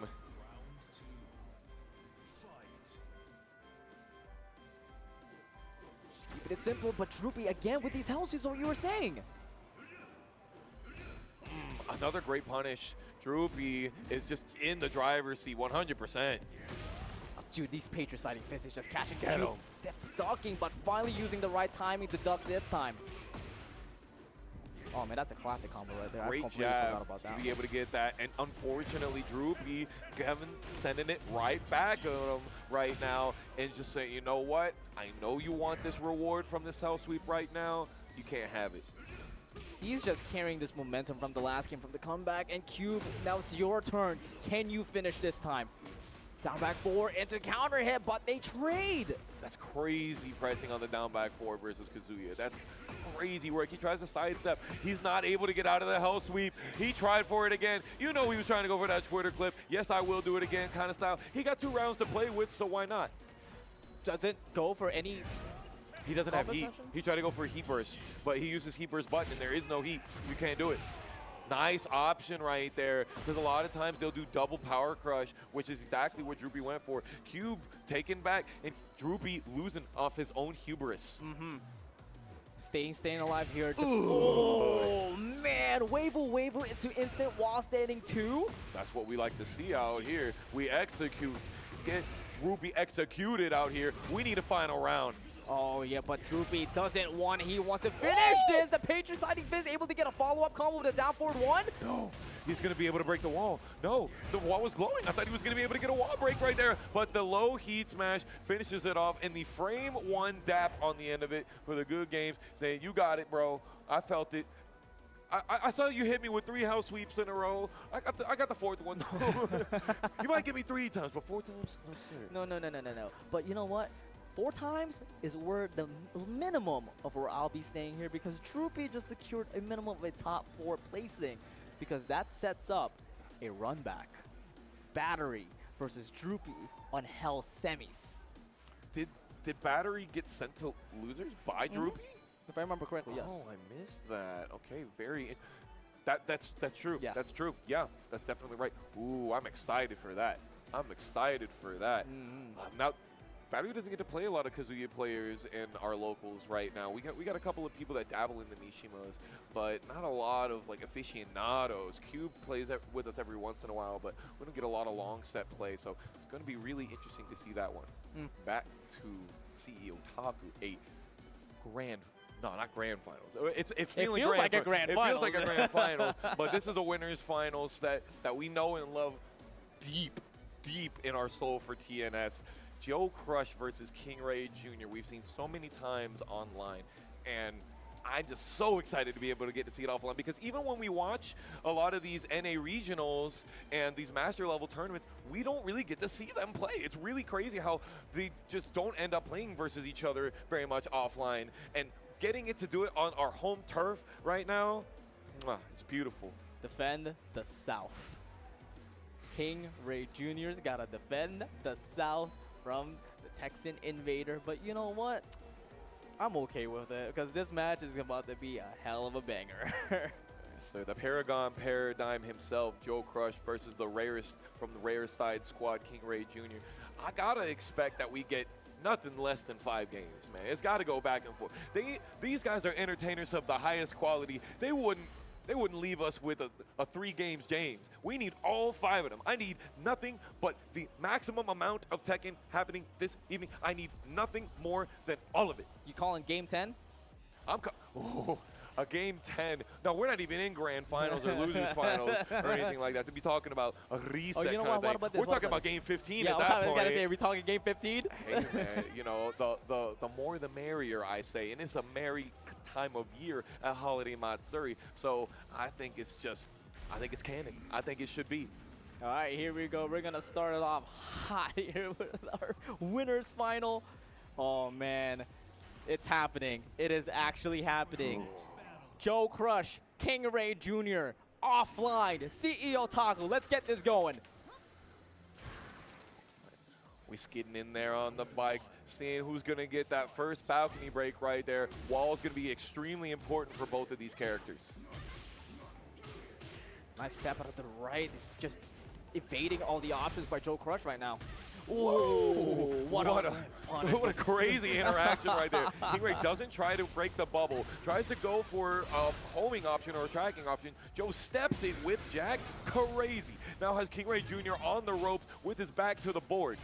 But no, he moves on forward, activating the heat, add a little bit more pressure into it, and now activating the heat smash to get the aura and also a couple of health back. More homing. Okay, down 1+2, stopping him, and there's no way that you're getting out of that follow-up right there. KingReyJr slaying the demon in round 1. Okay, JoeCrush playing the patience again, but this time a little bit more offense here, putting KingReyJr back against the wall. Oh, what a whip punish there. Goes for the back 1+2, doesn't go for the heat dash. It extends the combo, it extends the damage. Bro, that was a Twitter clip of a combo right there. Huge. The KingReyJr's bringing it back, though. Down jab into heat smash, definitely frame tight. Don't count the kid out. You know what KingReyJr can do. He starts off with a sublocking with the full combo crumpled low. JoeCrush looking in trouble. Gets the tornado flip for KingReyJr, and JoeCrush is falling out of the balcony. And Junior closes it with the Rage Art, and just like that, Junior steals the second round for game 1. What a comeback. That was crazy. That was 100% health swing right there. Down jab into heat smash into steamroll. Again with the back 4 counter hit, the turn stealer. Junior looking clean in game 1, sending JoeCrush in the breakable wall, and just like that, time to get loud, a little bit more volume with this extra combo. Ooh, yeah, the decibels are maxed out right now. Ugh. Good backdash. JoeCrush, he runs the heat burst. KingReyJr's exerciser whips, unfortunate, and the heat had run out. Keeping it clean. Joe, 30 seconds to play. It's Junior. Whips right in front of it. JoeCrush, there you go with the programmed uppercut, keeping it raw. All the way to the wall now. Ooh, didn't get it just right. Using the full cross down back 1 string. Finishing. No, the Sabaki after inner strength. That's basically the same thing as down 4-2 into Sabaki. Crazy. Beautiful. Another one finished with the Rage Art. I think we see it. Look at how low KingReyJr's health is. Goodbye. Quick 3-0 round, and how many turn stealers? You know what? How many game stealers did Junior just set up an example against JoeCrush? This is my home turf. This is my ring. These guys are both well known at being able to put 90% damage on the board within 15 seconds, especially with these high damage options with your characters. I definitely think that we see JoeCrush swing it right back for the adaptation. Quickly going on to game 2 now. JoeCrush sets the court to Elegant Palace. Perfect punish right there over the down back 3 while standing 2-4. KingReyJr has been ducking and getting hit by the mid option after that, but now Joe's mixing it up, adapting. Nice shotgun throw, can't do nothing about the C planner. And that's how you duck. Oh, whips out of it, and Junior gets caught with a shining grab, unable to break it. But stays down. Yeah. Ooh, just the right distance, but he wasn't ready for it. Maybe he thought he was in heat and tried to go for the railgun punish. Ooh, he definitely went for it right there. He spent that heat smash. Notice that all the heat is gone. Staying on the ground, Pillow Princess strategy, working out with the wall standing 4. Bro, I swear, if I saw another Sabaki comeback just like that for KingReyJr, I might have lost it. Maybe not, maybe the next couple rounds, but you know, JoeCrush securing the first round here in the game 2, keeping it solid. Absorbs the damage out of it, pushes KingReyJr to the breakable class, and yet again another unbreakable grab. Uh-oh. Now he had the opportunity to be able to block that at the wall right there, but could not get the just frame block. And we're definitely going downstairs. This is definitely a combo that JoeCrush has practiced many times, but unfortunately dropping it at the final moment. He's not stopping the offense though, but finally does so, able to find the breaks. Never mind, back to the gas pedal we go. Definitely got to use that heat smash as much as possible. Got bopped out of it earlier on. KingReyJr trying to use that crouch dash. The inner strength just completely whiffing on Jack's evasive hitbox. He looks like he's gigantic, and there's no way that you could miss him, but somehow it happened. But you know what? The things that do happen are pretty consistent, especially with these back four counter hits. Unfortunately, the low wall splat will not reward Junior a wall explosion. You're not finna finish the rest of that string. I know you're not finna finish that one off. KingReyJr does still have Joe with their back to the wall. The armor gets broken. He tried to go for the up back 1+2, and not working. The heat smash will break through the armor, and JoeCrush activating heat, and he uses the heat smash immediately, thinking that Junior was gonna press and able to reward himself with the wall burst, but that's not the case. No heat on either side, just raw resources, raw Tekken. He's really wanting that wall splat break. The whiffs are crazy right now, and he finally lands one. If at first you do not succeed, plant the seeds on him. Do it again, and Joe is about to have yet another Twitter clip, but the Dragon Wheel kick will not connect, but the low parry will. 5 seconds, 3 seconds, the time. Tries to go for the counter hit, but Joe actually able to challenge the low and steals it. What a set. Now, first game, 3 rounds for KingReyJr. Second game, 3 rounds for JoeCrush. Third game. Who knows? But this is what we were talking about, man. That these guys just know how to adapt so freaking well. It's crazy. They use the whole move list. Oh man, my heart cannot take this. It's only game 3. Don't let me do this by myself, bro. You gotta keep it with me, bro. If you can't handle it by yourself, I'm definitely not gonna be able to handle it myself. Tries to go for the grab because KingReyJr likes to do the armor right there. Nice with the 1-1, delays the option, and got the 90 with Gusto in hand. Oh man, these are slugging. They're not just giving each other the turn back. They're just throwing out these jabs, throwing out the strings, and Junior able to get the first one to activate heat, and JoeCrush activates with the counter heat. But Junior able to get that side step 2 heat dash and extend the combo. He should be able to secure the round.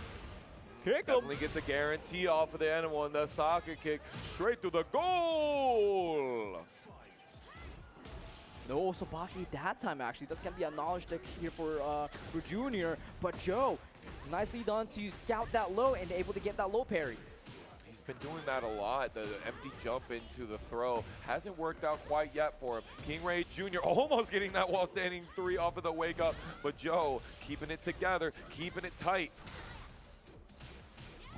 Keeping it compact here as well. But Junior, what a timing that JoeCrush trying to go for that while standing 1 JoeCrush special, but Junior able to get that Sabaki, but he is dancing on JoeCrush because he's moving and just destroying his health bar. Sheesh, right there. Yeah, you definitely can expect JoeCrush is going to go for those full crouch strings, and KingReyJr knew it well. Are we going to get 3 rounds straight back at him?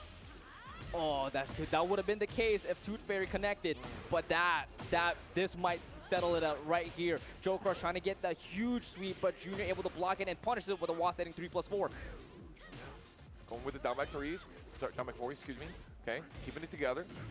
KingReyJr trying to keep JoeCrush at that wall. Both of them using armor to continue their pressure. Goes for the guard break and goes for the 10-frame heat smash guaranteed. But Junior goes for the brain chops, gives him the pop quiz, and sends him back up against the wall. And just like that, Junior has the better positioning here. Talk about a pop quiz. You're getting popped up for this Oki right here. KingReyJr trying to go for the low, and then the plants are seeded. JoeCrush breaking the curse of the no round brown back and forth. Now we're going to set this into a final round from here on out. JoeCrush, that's your destiny to do so. But Junior is trying to find every stop that he could, able to get that wall standing 4 into the inner strength plus frames, just like that. Such good execution for KingReyJr being able to do that micro dash into that 442, not catching JoeCrush's proper wake up. KingRey tries to go for some armor, nothing doing, tries to go for it again. Kick him on, he's down. Ooh, what a 50-50. That's diabolical. These two, the way that both of them are playing is just in the right spacing, the right setting, the right momentum. It's just consistent clashing. You know what I noticed? They both play pad. Yep. It's kind of rare now in Tekken 8 for us to see pad players, but some of the two best players. Well, and Shadow plays pad too. Like the best players in North America are playing pad. Yeah, Shadow. Coincidence? I think not. Shadow, Cuddle, Joey, Fear. Yeah. No. There must be something in that pad. He keeps getting away with using that string, and KingReyJr is doing options afterward that JoeCrush cannot intercede. Beautiful on that one to get the heat dash, but he has no resources left, only raw pressure, something that he's well known for. Oh, a little bit off range, but that's completely okay though. But, that might not be okay. Junior trying to go for the Kazama style unblockable, but JoeCrush is continuously and get this down for the down back one. Excuse me, barrage. Big down back one once again. We expect them lows, but when are they coming? I don't know. KingReyJr stepping to the side, succeeding with their non-linear action, and another arc blast to send JoeCrush over to the wall. Careful of that alpaca. Oh, thank God. Gets the whirlwind armor here, but JoeCrush does not want to be the receiving end for yet another balcony break. Goodbye, Llama, and goodbye to JoeCrush health bar, but the Dragon Wheel combo drops. Definitely didn't get all the flame out of that burst right there, but did keep it going with the 90 wheel Gusto, finishing it off with that huge button, and then JoeCrush getting the slam down on there with the headbutt. Nice forward 2 punish there into the guaranteed counter hit as well, and goes for the generic grab. Junior looking pretty solid here on round 3. Hammer, delaying because KingReyJr knows that you can step a lot of the options, and he got caught on the sidewall, but unfortunately, no big combo for Joe. Yep, and just like that, knowing that Joe's just utilized his heat, Junior tried to activate heat, but JoeCrush is not phased at all, and he has taken the lead for this set. Unleashing the dump truck on the end of the wall right there, trying to put KingReyJr in the trash, trying to go for some throws right there. Armor, nothing doing when I got a counter hit launcher from my Can-Cans. Can that would do it, man. You gotta be really careful with those armor usage against Asuka, but you also gotta be really careful with his steps for Junior, because Joe able to sidestep right and able to get that balcony break rewarded for him. Yeah, he finally chose an option that wasn't pressing a button in that situation and just waited for the armor move to come, and it did. Look at how KingReyJr is in this corner. He needs to fight his way out big. Yeah, and Junior really trying to find an opening, trying to go for that wrist truck slam so he can get that floor break. Tries to go for it again, and JoeCrush also trying to get that floor break with the grabs. You got it. That's going through the floor. It is my pleasure to show you this treasure right here. We putting it right through the chest even. He definitely going on that wall. He getting it all, and we getting a game 5? Are we? No, 5 seconds left the clock. Junior really has to do something. It starts up with a down 1+2 with 13 to 11. Junior steals it with the chip damage, and we go to a final round. Set point versus survival points. No throw, okay. KingReyJr got Joe on the wall, using the destabilizer low. This is trouble for our Paragon paradigm. What a block by Junior, so clean right now, able to get the magic forward, take the rabbit out of the hat. Not punishable. Joe uses the heat burst. Definitely don't want to die with heat. Goes for it. You got to press forward. You got to get that wall spot. He gets it. I think he's going to be able to make it all the way to the other wall, Spirit. Oh, he damn well he's going to be making it up from the other wall, coast to coast. Curse even more. Just like that, JoeCrush is able to stabilize the life lead here. 20 seconds left to block. Junior has all the resources that he needs to stay calm. But switches the position. Oh, and he got the rocket kick follow-up off of the get out of my face. Forward 2 counter hit. We got ourselves a game 5. We are still alive out here in winners finals. What did we say? We got ourselves a classic. We are gonna go the distance. We are going to game 5. Oh, we're not going to Arena Underground. We're good. We're good. Okay, we're good. okay, we're good. okay. We're good. We're good. Urban we're good. Square. Bigger stage out here. My gosh. Yeah, that's going to give us a little breathing room right here. I'm short of breath. I don't know about you guys right there. We're on the edge of our seats back in this stage. Could you imagine? Like, I really was going to believe that Arena Underground was going to show up for both of them. I definitely expected it too. Maybe that one's for grand finals. Maybe we save it for that one. If they both make it to grand finals. What a great down forward to KingReyJr doing right there for the whiff punish. Going on the side. Going to start with the heat burst? No, he wants to save it for later. Still continues to just bring out all the pain with his domination of offense by KingReyJr.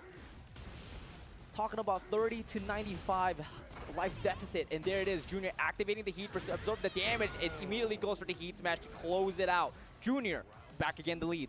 You gotta send it. The Heat Smash is one of those things that is so good, especially since it has a 5-frame low crush property, the fastest low crushing Heat Smash in the game. Ooh, he went for the Shagohod into the extension. Yeah. Very interesting option. And the thing is, Junior actually didn't even jab. He tried to go for a down forward too. Yep, you have 14 frames of interruptibility in the middle of that one, so you can't actually do it down 4-2. Really trying to get that the full charge going with the forward 4 into down 4-2. Back 4 incoming possibly? No, that is a back 3. Great headbutt to get the punish right there. Chooses to go for the heat engaging option this time. Oh, he got the just frame block, but look, it took chick damage, so you might as well have taken a throw anyway. KingReyJr though coming right back and trying to make sure that Joe does not get the ability to use the rest of his heat. Uh-oh, the combo drops and JoeCrush able to wake up with violence after that heat smash and runs it up and closes it with a down back 1.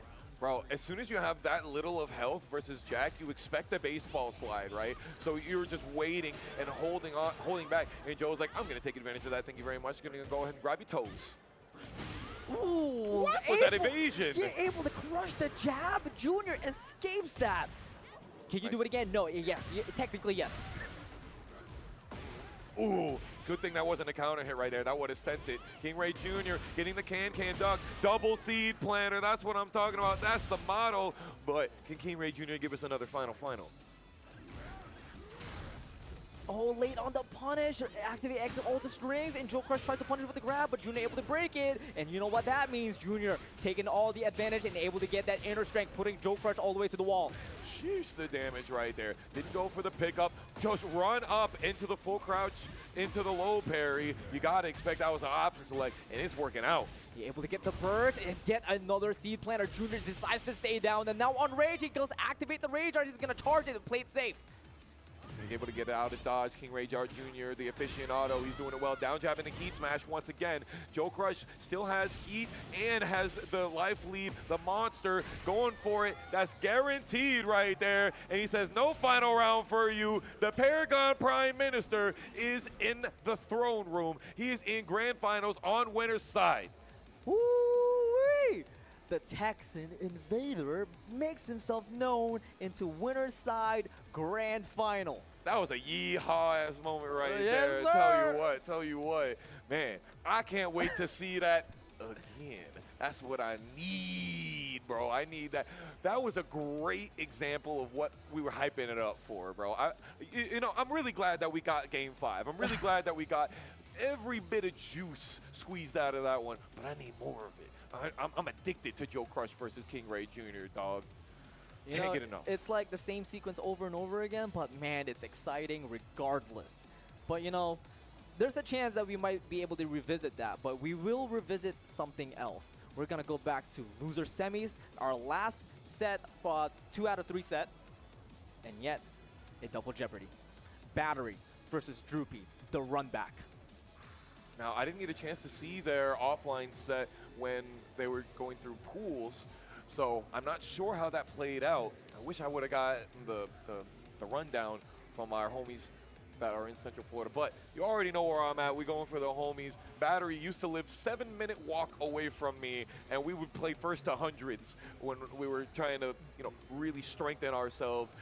They took it a little bit more seriously than me, and that's why I'm in the commentary desk and that they're up on the top 8. But man, this is in my heart. This one. It's funny too. All right, so let's go back all the way to the COVID prime. So to the port where the first set of vaccines came out. Foxhound and Battery were just playing online, and Foxhound goes, "You just want to play offline?" And I was like, "Yeah, here's my address." And I was like, "Wait, wait, you're literally right there." Bro, literally the adjoining neighborhood. Literally right there. Now, they've since moved, and so they're a little bit further away, so it's a little bit harder for that. But we've got some other people that have actually moved in next to us. We got our boy Chung has actually moved right into the same neighborhood with Battery. So maybe we get to see another Kazuya master come up and have this little top 8 action coming for us from Central Florida instead of from South Florida coming up soon. Keep your eyes on that, man. I'm telling you right now. Yeah, Chung could be like the next Battery, if anything, because that is also a player that's been consistently improving. We saw it earlier yesterday, even though it was a crucial loss, but his sidestep electrics has gotten crispier and crispier. Bro, he said the first like 4 months of the game, he was just playing with Punish Simulator. Like he literally was just trying to teach himself, because this is his first Tekken. He's literally just trying to teach himself how to believe in sidestep and things like that. And I think that that's huge. And I think that Battery has shown a lot of that as well, that intentional. Look at this button mapping. Triangle is left punch. It's on a hitbox, and they move their hands to the right. So it's like Pakistan style. Yeah, I was going to say, that's the Pakistani style, right? Yeah. Yeah, it's really weird. Every time they get a hold of a setup, we got to be like, hold on, did Battery play on that setup? Make sure you check your buttons before you get on this one, guys. It's going to be crazy. And Droopy, keeping it simple. He burst. Rage Art on the button. He definitely wants to keep that unlocked. It definitely got him exactly what he needed to be able to make it in 4th place right here. I expect what we've been seeing out of Battery and Droopy. A lot of hell sweeps from Droopy and a lot of aggression and pressure. And I think Kazuya has a hard time with getting people off of them, getting characters off of them. They don't have a lot of great panic buttons, so that could be a big problem. We're about to find out here. Double Jeopardy. Last 2 out of 3 sets. Tournament life on the line. Oh, it's the descendant of the subconscious. You gotta expect that. No, it was too long range. Must have been a 14 frame because of the distance on that. But Droopy did not get the punish that they could have gotten off of the program uppercut. Yeah, could have been a lot worse here. But, you know, 15 seconds pass, and both of them are still pretty equal. Okay, are you gonna do the down jab? You're not gonna do the down jab. We're testing you. They're respecting each other heavily here. That's one guaranteed, and the follow-up is as well. 1 round on the board. Nice hit confirmed there by Battery, really believing on his character here. Nicely done to absorb the damage, but unfortunately unable to get the Heat Engager afterwards. Speaking of Heat Engager, Droopy is the first one to activate his. That big demon paw right there. Okay. Trade after the demon bubble is kind of crazy. Droopy going for the down back 1-2, and yet again not using the heat dash. I guarantee he doesn't get away with that in this one. But he knows how to down jab afterwards, though. That time he goes for the heat dash out of the down back 1 Heat Engager. Pepto-Bismol on the floor. Hold your stomachs out here. We're jumping, getting away, using the battery ram. Didn't get the back 1+2 with the right distance. Battery losing, dying with heat is tragic. It is tragic. And tried to find a little bit of magic with challenging forward 4 as well, but, you know, that magic case doesn't really work out all the time. I smell a throw coming. I'm just saying right now. That floor is glistening. Oh my God, you couldn't be able to parry both of those buttons. So the second hit put you straight up in the air, and Droopy took the opportunity to go through the floor. But yet, we still have one more floor here, but the Heaven's Gate Hellsweep takes it away from Battery, and Droopy is gonna maximize its damage here. Ducking? Oh, not ducking. Definitely nothing you could do about that. Even if you blocked it, you're definitely not getting a big punish off of that laser. Great option for Droopy. Okay, another Patriotic Fist. Battery doesn't duck this time. It gets the Whirlwind, tries to go for the 1. Yeah, just a little bit too much wind up on that one. Down forward 2, tried to punish from the Abolishing Fist. Nothing doing though. What a block out of the Pulverizer. Droopy able to punish them perfectly, and nicely done to step out of the Juggler's Hammer and able to sidestep and down back 1+2 Heat Dash. That Atlas Hammer had some emotion behind it, don't you think? Oh yeah. Oh yeah. They really wanted that. She really wanted that.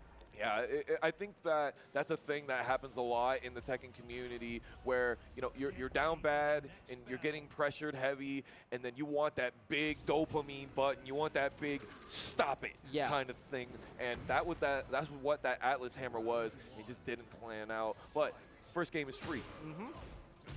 Time to get the analysis right back, and now Battery's temperature, the momentum just completely shifts here. Now back to being respected here. And we'll see the offense, and Droopy first one to get the engager. A stature into the 1-2, not getting low parried. Droopy going for the down back 1-2 and getting interrupted. What a great reaction from Battery. Battery not ducking this time anymore from the down forward 1 extension, but Droopy walking in right behind and able to get that Demon Paw heat dash as well. That's exactly what he needed right there. Spring kick catching the Abolishing Fist. Patricide Fist, excuse me. There's the rocket kick follow-up, and Battery back in the driver's seat. 4-2 will not catch Droopy. the round start, but the Patriots Sliding Fist just missed this mark, and then Battery able to get that whip punish with the back 1+2. Not wanting to spend the heat smash here, just going for the guaranteed option. Forward, forward 2 into a down forward 2 with the abolishing fist, and your health bar is deteriorating right now. Droopy not going for heat dash just yet. He's saving it, and the hell sweep again. That's what we were talking about earlier. He's just believing in these hell sweeps. Okay, nice block hitter down 1+2.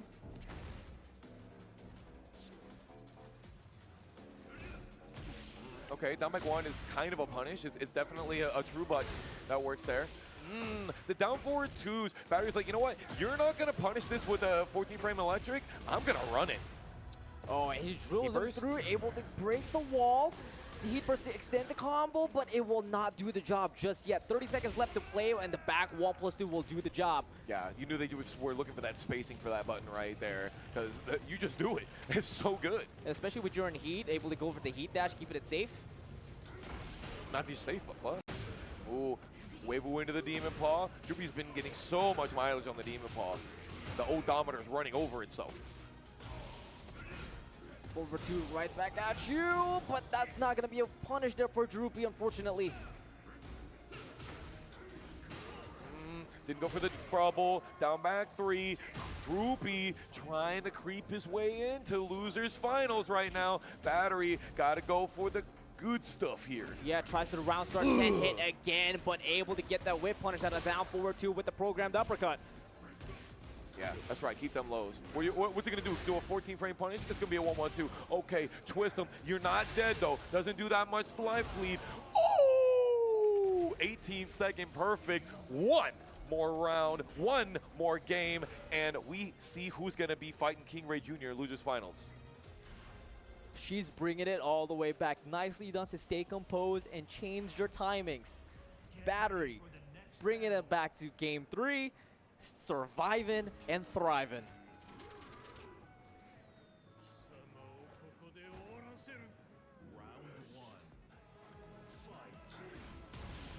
Going for the back. Okay. Droopy going for the down jab, and it whiffs right there. That's also a scary thing that can happen at the end of the Don Quixote. Ooh, again, Droopy really tried to punish it with the 4-4-2, but Battery's the one to punish it with the back 1+2. Nice stature kick right there. Going immediately for the heat burst and not going for an abolishing fist. Kick up. But the armor does not really... Spring kick will not get the full conversion out of the plasma bubble, thankfully. There you go, parasite fist once again. Got that punish on the toe kick. Droopy is up 1 round, 2 more of them, and he's into the 1st to 3 territory.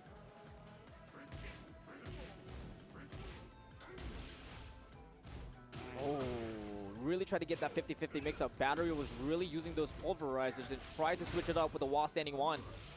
Can't get these whiff punishes. Both of them are having trouble with it right now. Trying to be getting the keep out. Beautiful headbutt into the slam down. Seed Planter coming in and catches Droopy ducking again, but fortunately, Battery misses the follow-up again. But it doesn't even matter because they wake up with the wall standing 4 and equalizes the round. Okay, Droopy, nice break on that throw. Down jab right there. Doesn't get the 4-4-2 punish. Just got a forward 2. Couldn't buffer properly. What a walk and nice God Fist as well, but it doesn't finish the combo. The abolishing fist with the Patriot Sliding Fist will not follow against Jack? Question mark? Crazy. It had to be the wall situation right there. Droopy was definitely deserving of plenty of damage. Let's see if he can get it back here. That was so risky to spring kick out of there, but you know what? Without risk, there is no reward, and Droopy rewards himself with his counter hit, abolishing fists. Nice wall standing 4. Couldn't get the twin Pittisons pushing. Oh, nice down back 1-2. Exactly the correct option because once the second hit of the pulverizer is blocked, it's -6. And so that's going to stop any option. And he had heat dash. Great option. Droopy was so smart, but Battery fighting their way out of here, trying to make this to a final round situation that's looking pretty good here. Able to get the guard break and pushes Droopy all the way to the wall. Now this is not going to break the floor. Once again, doesn't do that much damage on the final hit, and we are pushing the option. 15-second perfect right there, and we're in a final round for Losers Finals. Whoa, right a block there in the 1-2-4, and able to punish it with the wall standing 4. We still have a floor break, and the curse caves below.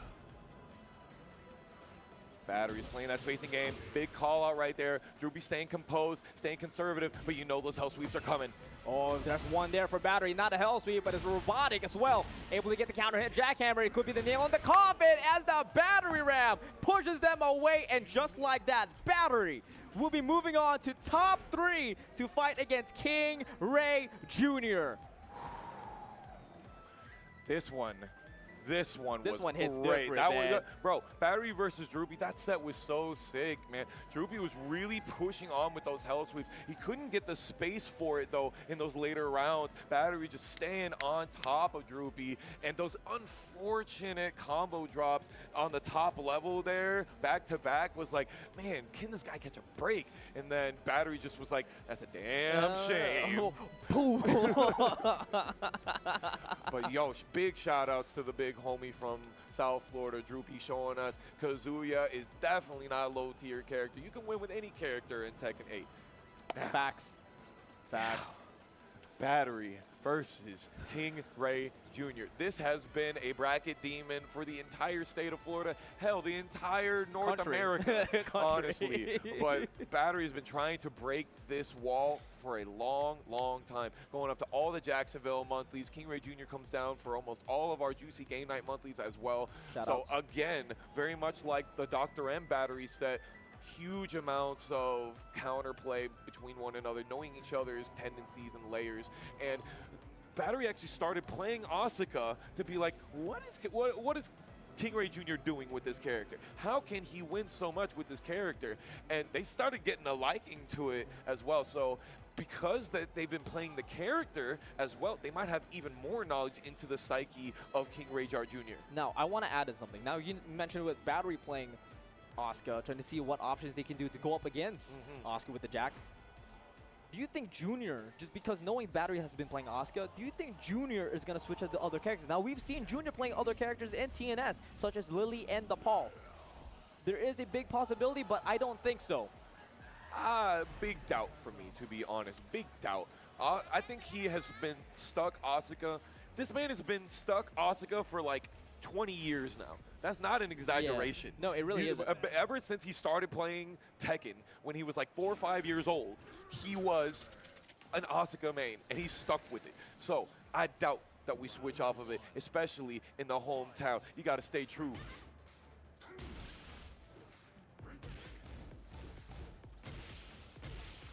Ooh, yeah, Battery being very aggressive as we know them to be, but a huge sidewalk left gets KingReyJr some momentum himself.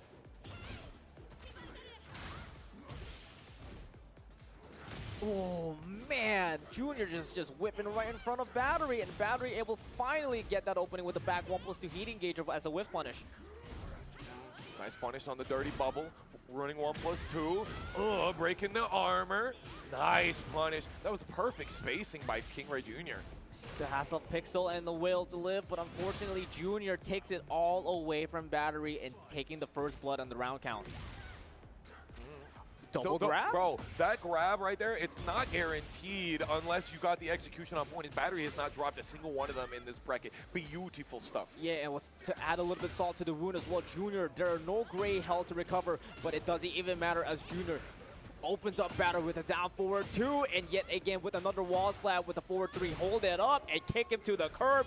Junior, a little hiccup in the first couple of seconds, but he's able to stabilize himself. Yeah, bro, talk about salt to the wound right there. That was insult to injury kind of stuff. That one burned. Tried to get the running 3 on the end of that. That looked like that was a hard-ass combo KingReyJr was going for. You know what? I think he's going to try for another one, though. Oh, yeah, hard-ass combo, but this one's going to hit even harder because we going downstairs.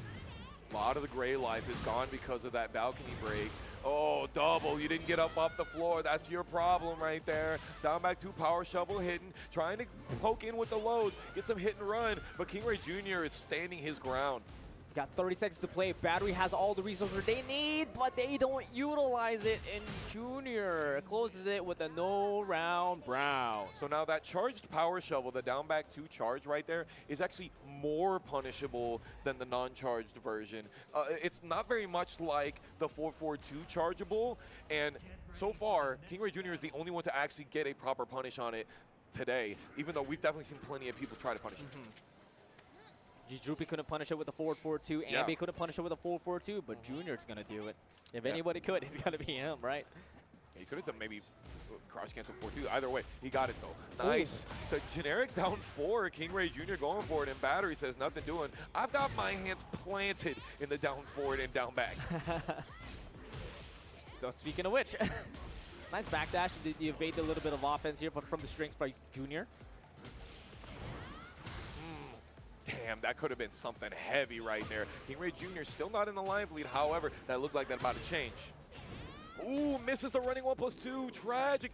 And KingReyJr not breaking throws. You got to do something better than that for the people at home. Battery getting their first bubble on the board. Well, with the wall standing, no, not wall standing 3, just a regular standing 3. I think it's back 3. I don't even know what standing 3 looks like for Jack. I think that's honestly. standing 3. The move list is so big in this game.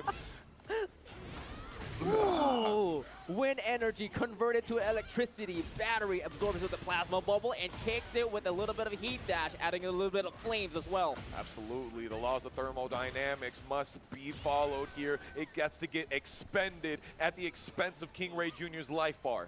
Clean, clean. 2 rounds in for Battery. Can he close that out with a no round of their own? What a block out of the down 1+2, but unfortunately unable to get the wall standing 1. Could have had a launcher right there, but KingReyJr's like, you know what? You're not going to launch it? Down 1+2. I run that again. Nice big armor move right there, but unfortunately couldn't get the guaranteed follow-up. Battery on a rage with 40 seconds to play. Another situation where they have all the resources to make the comeback, but Junior able to get the brain chop with punish. They add a little bit of heat into it and staying alive here on game number 2. Notice how KingReyJr, again, is just standing his ground. He's not worried about, you know, those big double forward motions, double back motions. He's just holding back, tapping forward a little bit, not worried about going super far away. He's like, I'm just going to stay right in your face. I know you're going to do that third button. I know you're going to do that launch punishable third button. What do you think you were going to do? Open me up with a string that's launch punishable? I want you to do it. Unfortunately, their combos drop, man. The momentum might have dropped as well because Junior, never mind, gets caught by the back 1+2. It's a little bit floated, so the scale's going to be a little bit scaled. Damage is going to be scaled, sorry. There's the heat smash, which I think is what they got floated out of earlier. And yet again, great Oki catching the Battery, but unfortunately, they were not far enough to be able to get the wall split. KingReyJr keeps it tight and stays with that low level of life and stays alive in this game 2. Can Junior extend the lead, finish the comeback, or will Battery equalize it? Ducking on a down 4-2, unable to reward himself with the whole launch. A lot of activity right here can make it really difficult to get the whip punish. KingReyJr getting the Twitch stuck right there. And Battery again whipping the down forward 2, just out of the range of KingReyJr, but not out of the range of the punish. Wow, left wall carry as well, able to reward Junior as well with the heat burst. Uh-oh. Okay, nice Twitch stock right there. Tried to go for the wall standing 1-3. Nothing doing though. Battery still alive. Has heat on deck. Has rage. 20 seconds to play as well. All the resources again. We're just going to start off with the sweep into the seed planner and close it out with the debug. KingReyJr is closing his eyes. He's like, I am so dumb. I am so bad right now. No, he beats himself up like that yeah. because he knows he blocked the down forward 2 and didn't get the 14 frame punish, which would have killed Battery. Oh, and he got hit by a raw debug. Yeah. And, you know, I was like, man, I can't believe I got hit by that. And who knows if that was what they wanted. Maybe they were trying to go for the blue upper. Oh, no. With Battery? No. She wanted debug, bro. That's fair. She wanted debug. That's fair. All right, we're in game 3. Battery taking this one into the edges of possibility. Back 1+2 is running. And then the down jab to stop the pressure. Good idea. Here comes the barrage of the down back 1 into the down forward 4s is happening now. Oh, you're dead. Not yet. Not yet. Now you are, because Junior unable to duck and, you know, unable to break the grab. Yeah, I thought Battery was maybe going to be able to get the whip punish right there. So far, KingReyJr has not landed the can just yet. Oh, we are delaying that counter hit launching string. And KingReyJr going to get that pendulum swinging way back in his favor. The momentum is right there, and he's just accelerating through this round. Battery has 50, you know, about 50 to regain that the gray health. Has a chance if he's able to get that heat engager. Oh, goes for all 3 of those. Doesn't want to use the heat just yet. Maybe try to go for a heat engager, but they were floated right there, so they didn't get it. Now activating heat, but that whiff punish into the pickup by Junior. No micro step needed, but the gunshot counter hit grab for Battery, able to stop a little bit of momentum here. Ooh, that's guaranteed. Oh, okay, they bounced out of there. 9 seconds remaining. Back 1+2 heat dash is a great option. Trying to get a little timer scam going on right here. Oh my God, that wasn't a launch. That's okay. Just literally don't press a single button. Okay. We're good. We're good. We're good. 1 second left for that round, and Battery is 2 rounds to none right now. Trying to take the lead here. Got your nose. Out of here. Oh, not the falling rain. Some break throws, but others feel the pain. Oh my God. Whew. It's storming out here because Junior has got a huge cloud thunder above his head. He's gonna try to rain it all down, but Battery is just dishing out these heat engages left and right, man.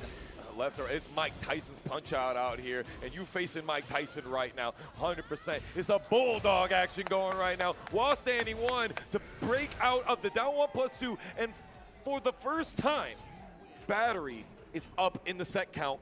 One more game, and they go with the Jack-8 mirror match versus JoeCrush and finally break through their bracket demon. This would be huge for them. But KingReyJr, well known for his adaptation, right, Spirit? Well known for adaptation and well known for stealing your soul. Not just a turn, your soul. With just 1 interaction left. He just needs that 1 opening, and it's over. But you know, when it comes to the case with Battery, Battery's got that stone cold mentality. Yes. It's gonna be a bigger bullet to bite through. Is this the run, Tony? Is this Battery's run? Is Battery charged up to go to grand finals? Bro, this ain't GDQ, this is CEOtaku, but I definitely think this is the run right here. However, I need to see a game 5. I just gotta say that. I needed to go the distance. It's poetic justice kind of style. Ooh, couldn't get the fastest option out of the Gamma parry on that one because of the variable distance on it. KingReyJr got Battery in the corner. Ooh, and able to get the wall splat, going one wall to another, and still able to realign themselves and able to get that magic 4 counter hit for KingReyJr. Back 1 is only -10, so the wall standing 4 didn't get the punish. KingReyJr knows it well. Battery now in the momentum swing.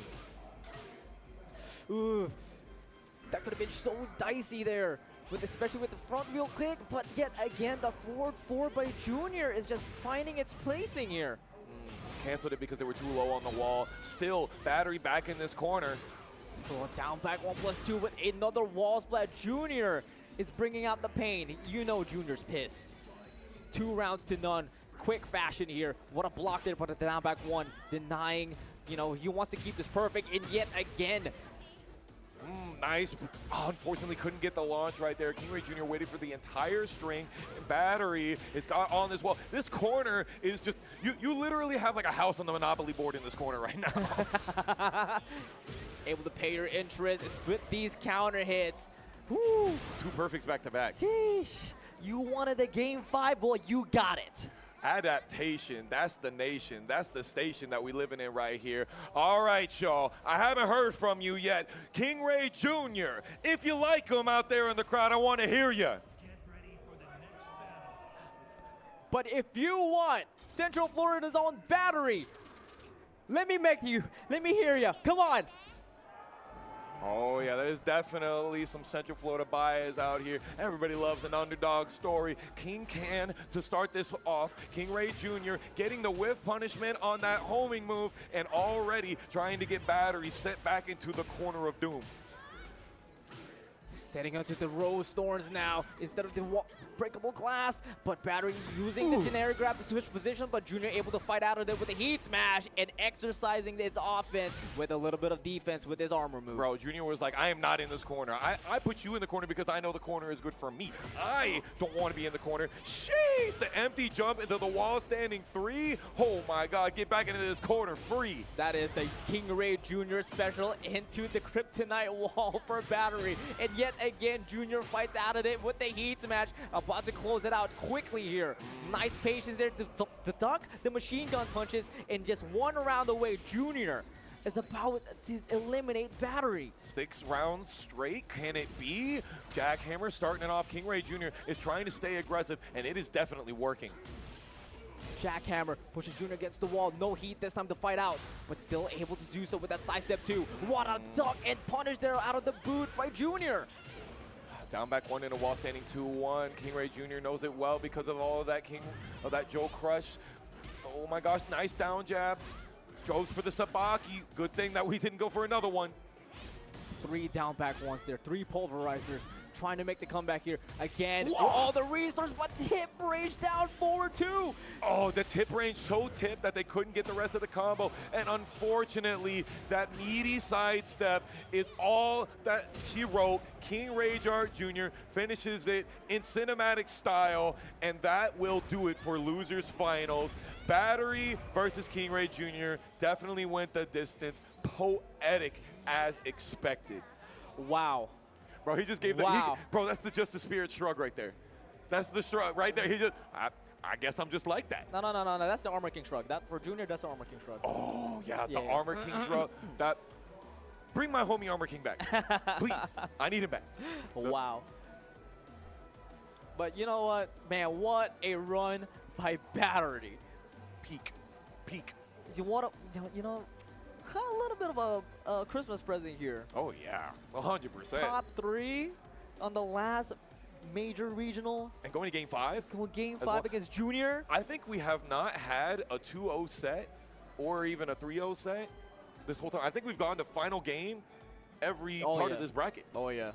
You know, that's one way to do it. It's almost like a Christmas present to us also. Bro, Santa gave me exactly what I wanted. The longest set possible with my homie Just the Spirit, and the ability to watch JoeCrush versus KingReyJr. live and uncut out here. Oh man, uncensored even. We have got just Moggen Master versus the aggressive agitator Asuka player here. I don't know who's gonna take it, but I must say, there's always that possibility of the Game 15. I was going to ask you, Game 15 time? I want it, bro. You know I do. I think it's time. The TNS Classic. Run it back. Grand Finals. JoeCrush on winner's side, Junior on loser's side. And really, anything can happen. This is tough. There's so many things that we could say about this matchup, but these guys say it all with their buttons that they press on each other and all of those different nuances and all of the layers that they can go for. I'm looking at this stage hard right now. I need the arena underground to pop up. 3, 2, 1. All right, maybe not yet. Keep pausing. Come on. That was a stressful set versus Battery. They had to expend a lot of that mental energy and stamina. But they've built up a lot of stamina over these years as competitors. Bro, we can't get underground to save our lives out here. Just the arena. Here we go. JoeCrush, KingReyJr., CEOtaku 2024 Grand Finals. Let's get it going.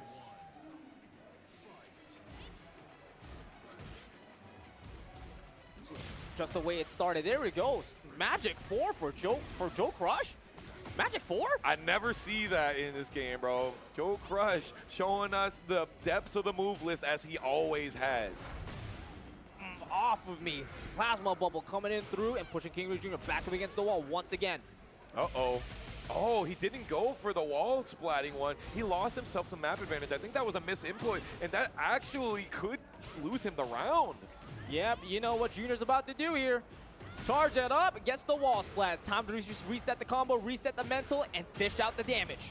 This is going to be a tough one. He might be able to get it and finish it off. Another Magic 4? Twice in one round? That kills, bro. That's dead. 100%. Laters. Sheesh, dude. Man. How many times did you see a Jack use Magic 4? Bro, that was a Metal Gear Solid 3 railgun ending on the end of that one. JoeCrush once again holding that meta on that string. KingReyJr. whipping it down 1+2, but luckily living to tell the tale. Able to get out of there. Uh-oh. Oh, never mind. Going back up with a down 4-2 into 4-2 ender? Yeah, that was definitely a rocket uppercut attempt, the forward 4-2. KingReyJr. not being able to punish the blue upper. Able to block the down back one and activating Heat Burst. He's trying to get this comeback going. Not ducking on the crouch grab here. 30 seconds to play. The 4-2 just raw, no counter hit there, but no problem for Joe as he closes it out with a down back one. You're playing pretty conservative here, right? I would say, like, it looks like they're aggressive, but also, like, they're not throwing the crazy buttons currently. They're throwing the small stuff. They're playing the meta right now.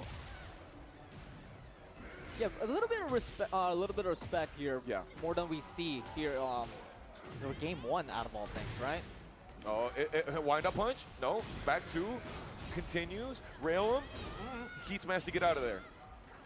And the whiff again out of the down 1+2. JoeCrush able to backdash out of it perfectly, and it punishes it with a while standing one. Quick game one there for JoeCrush. Now remember here, guys, Junior is on the loser side, so he's got to win this set and another one to claim the trophy for CEOtaku. As JoeCrush, he's only got to win 3. Now we have the pseudo-infinite stage Yakushima here, and these guys like to play really close up on each other, so I don't think we end up seeing wall in this situation. But maybe that extra backdash ability. Sheesh! Speaking of backdash into down 4-2. Oh man, JoeCrush may have found the formula here at CEOtaku. He's using it all. Oh man, all the tech right now in Grand Finals where he needs it the most. Junior activating the resources with the heat and uses it immediately with the heat smash. KingReyJr tried to go for the 4-2 cancel, and if he had sent it, he might have stopped JoeCrush from doing that wake up, but instead he canceled, got bopped.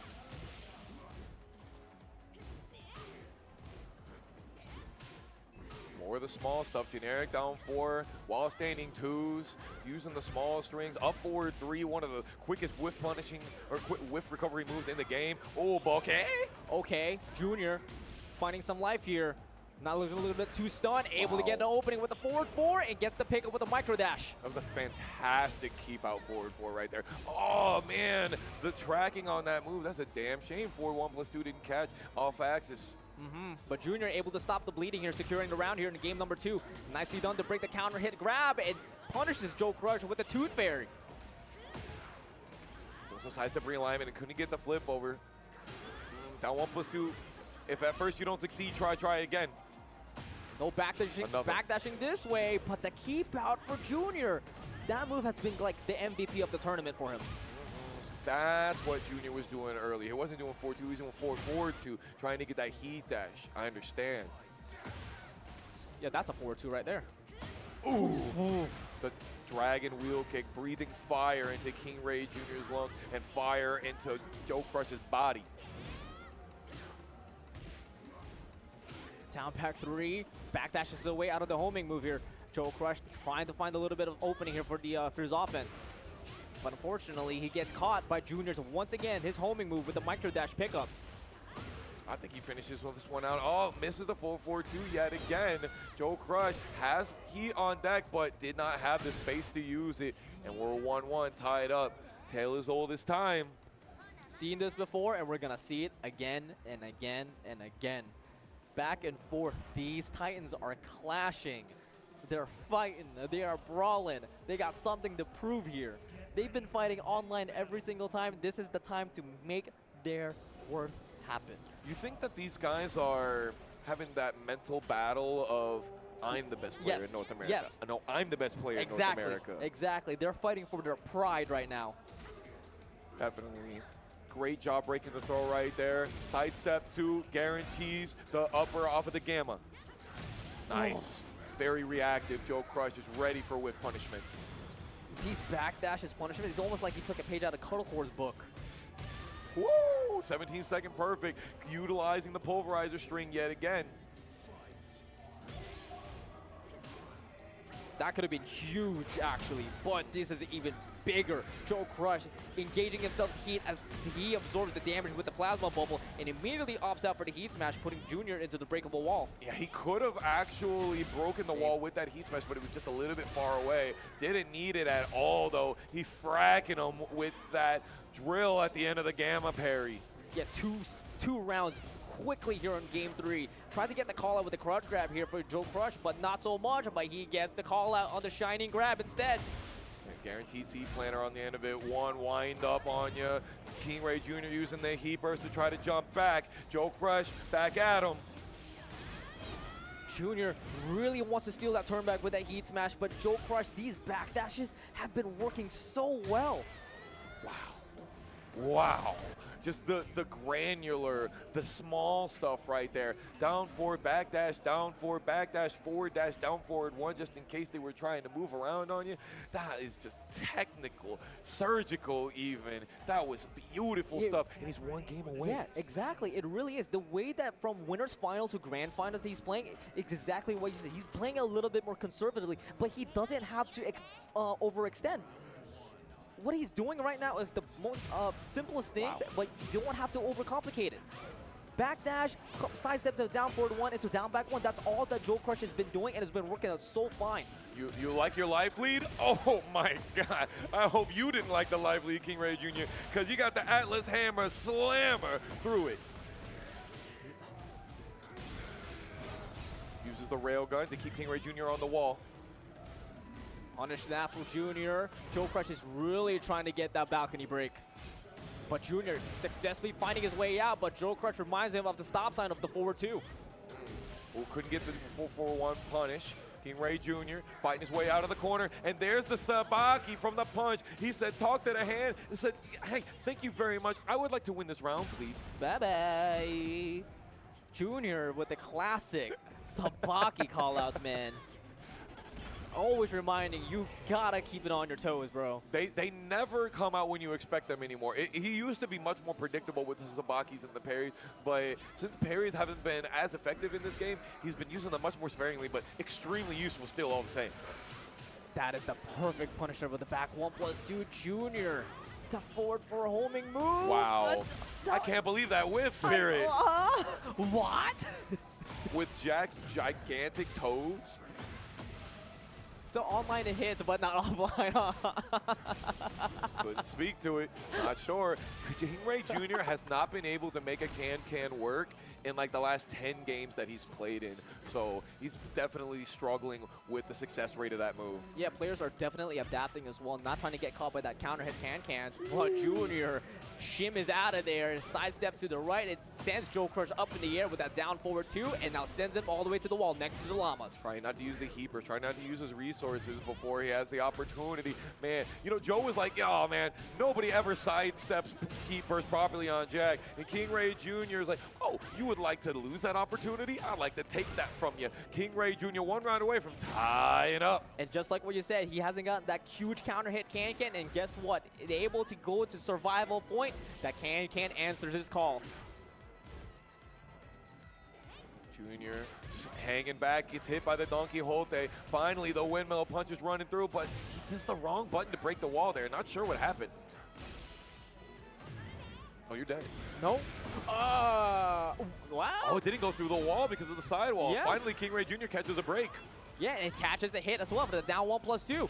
Both their resources are gone, but Junior has rage. 30 seconds left to play. No Sabaki this time. No Sabaki as well on that time. He's going low to make sure that the Sabaki doesn't happen to him, but the fire getting breathed once again. Life into KingReyJr.'s life bar. I don't know if this kills Spirit. I don't think it kills. I think it's going to set to a Magic Pixel situation, though, for both of them.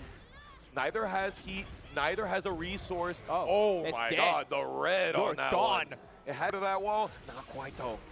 Ooh, the neutral jump will get scuffed out as the Plasma Berry, and now JoeCrush has the lead now. Down the back to the driver's seat, but Asuka is gonna try to take it all the way back. Junior immediately opts out for the heat smash once again.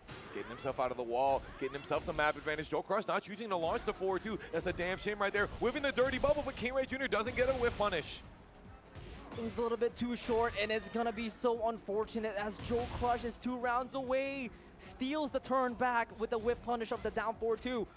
Oh, big throw. KingReyJr. not breaking it. Not even a shotgun version of it. Big problem. Yeah, actually super smart as well for JoeCrush because Junior is the type of person to use down 4-2 into the Sabaki, so JoeCrush really wanted that guaranteed counter hit. Okay, KingReyJr. using the heat burst to save the combo here. Didn't get the most out of the wall combo, but he still got the momentum. Again with the Another heat one. smash. Sending Joe on rage now, but he has all the resources and he uses it with 30 seconds left to spare. Yeah, JoeCrush has rage on point, 20% extra damage, goes for the heat dash. Oh, can you block it? He does not get the opportunity. Back one, get your ass on that wall. I need one more round to take you down. Can Joe, is this destiny at this point? One more, throwing down. Seed Planter. Tries to add the nail to the coffin with the jackhammer, double it down, but Junior's back up against the wall now. All the grabs are coming through. Nice up forward 3 counter hit, exactly the type of swing that KingReyJr needed. He's gonna go for the heat burst to save the combo, maybe try to get another wall. Huge damage.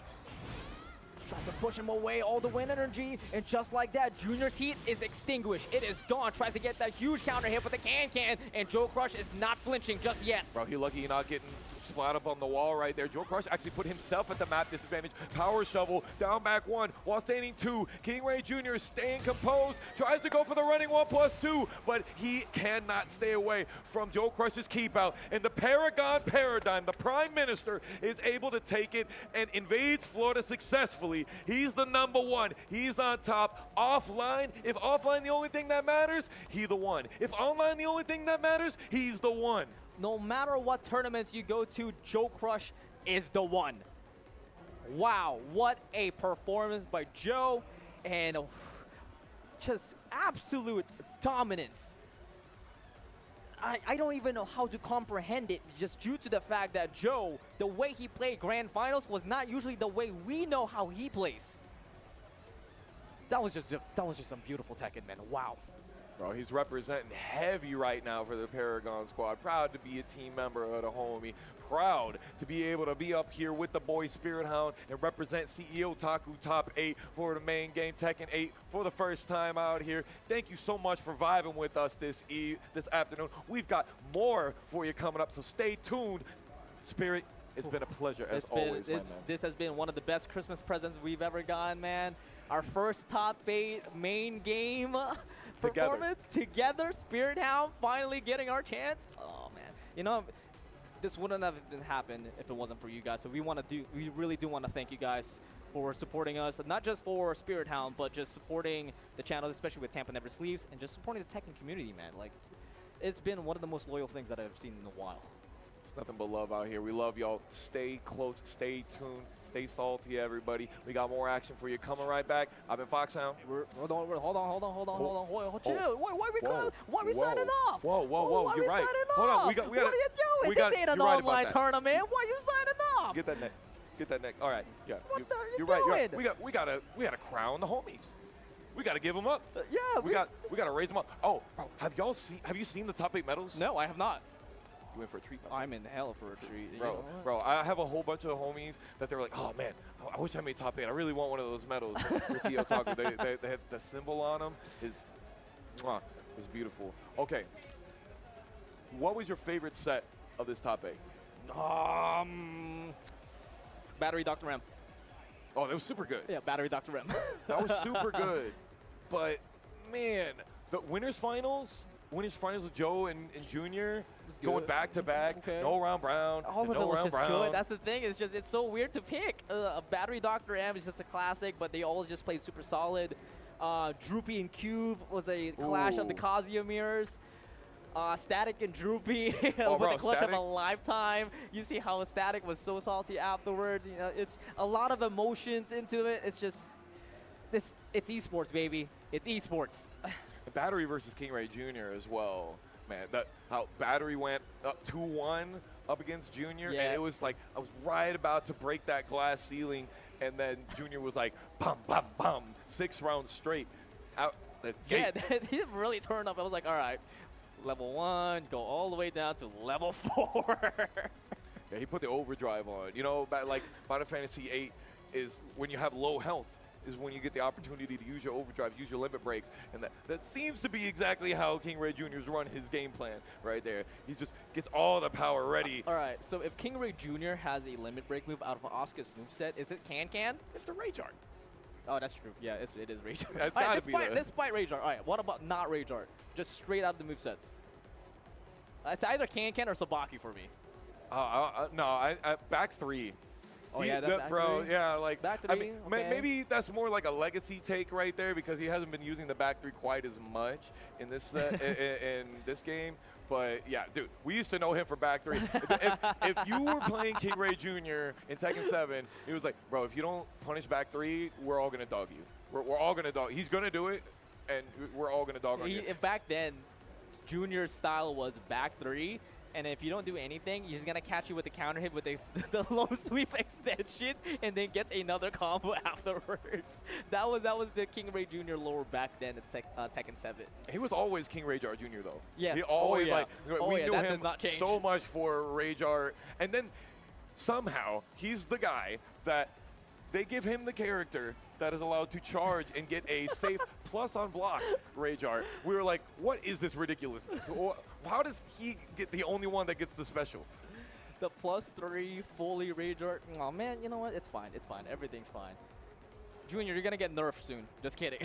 I don't know, man. I think it's really interesting. You know, Paul used to have the Tekken 7 that only weird one where he could cancel it. He also had the parry one as well. I think he's the only one that has 2 ReyJrs in that game. But it was really interesting how almost everybody's ReyJr in this game is like the same, except Asuka's. Yes. Asuka's like the only one with the odd personality. Oh man, it's always that one shiny egg. It's not a rotten egg. It's a shiny egg. It's a very special one, but people hate it. Yeah, no, it feels like a lot of people talk about how there's kind of homogeneity in this game. It's like, I don't really think so. Look at how big these move lists are. There's still heavy amounts of diversity in the move list right there. Oh, okay. All right. Seems like the players are all settled up, so we're going to throw you to TK Breezy to introduce the top 8 players and their medals. All right, what's going on, everybody? It is time to give the awards to the Tekken 8 Top 8. First, give it up for our Tekken 8 Top 8 right here. I know we saw some good Tekken action, but up first, in 7th, we got Static.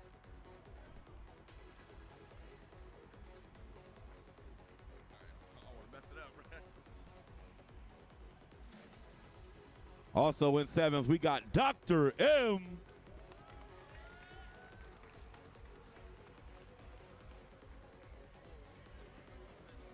Hey, it is kind of nice, straight up. In 5th, we got Cube.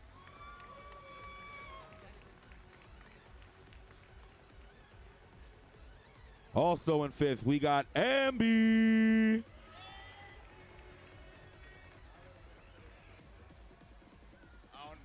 We gonna try. In 4th, we got Droopy. Thank you, bro. I don't know if I was gonna get it around that bread straight up. And in 3rd place, we got Battery.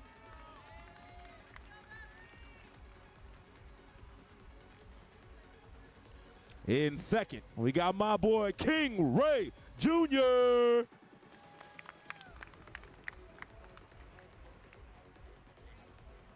And our champion, my teammate, JoeCrush.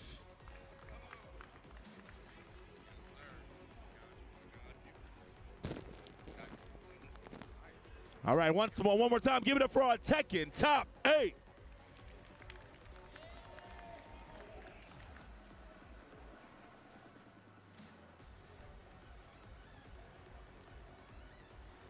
Man, what an amazing set of players, man, for our top 8 round. Congratulations once again to those that made it this far. But unfortunately, that's what it is. It's time to close the curtains for Tekken 8 and start a new one for a new game. So, for those that enjoy Street Fighter 6, top 16 is on the way. So, it's time for us to say farewell and say hello to the new commentators coming up. My name's Justice Spirit. This is my brother Fox Hound. We are Spirit Hound signing out. And happy holidays to each and every single one of y'all. Much love. Peace. Ow.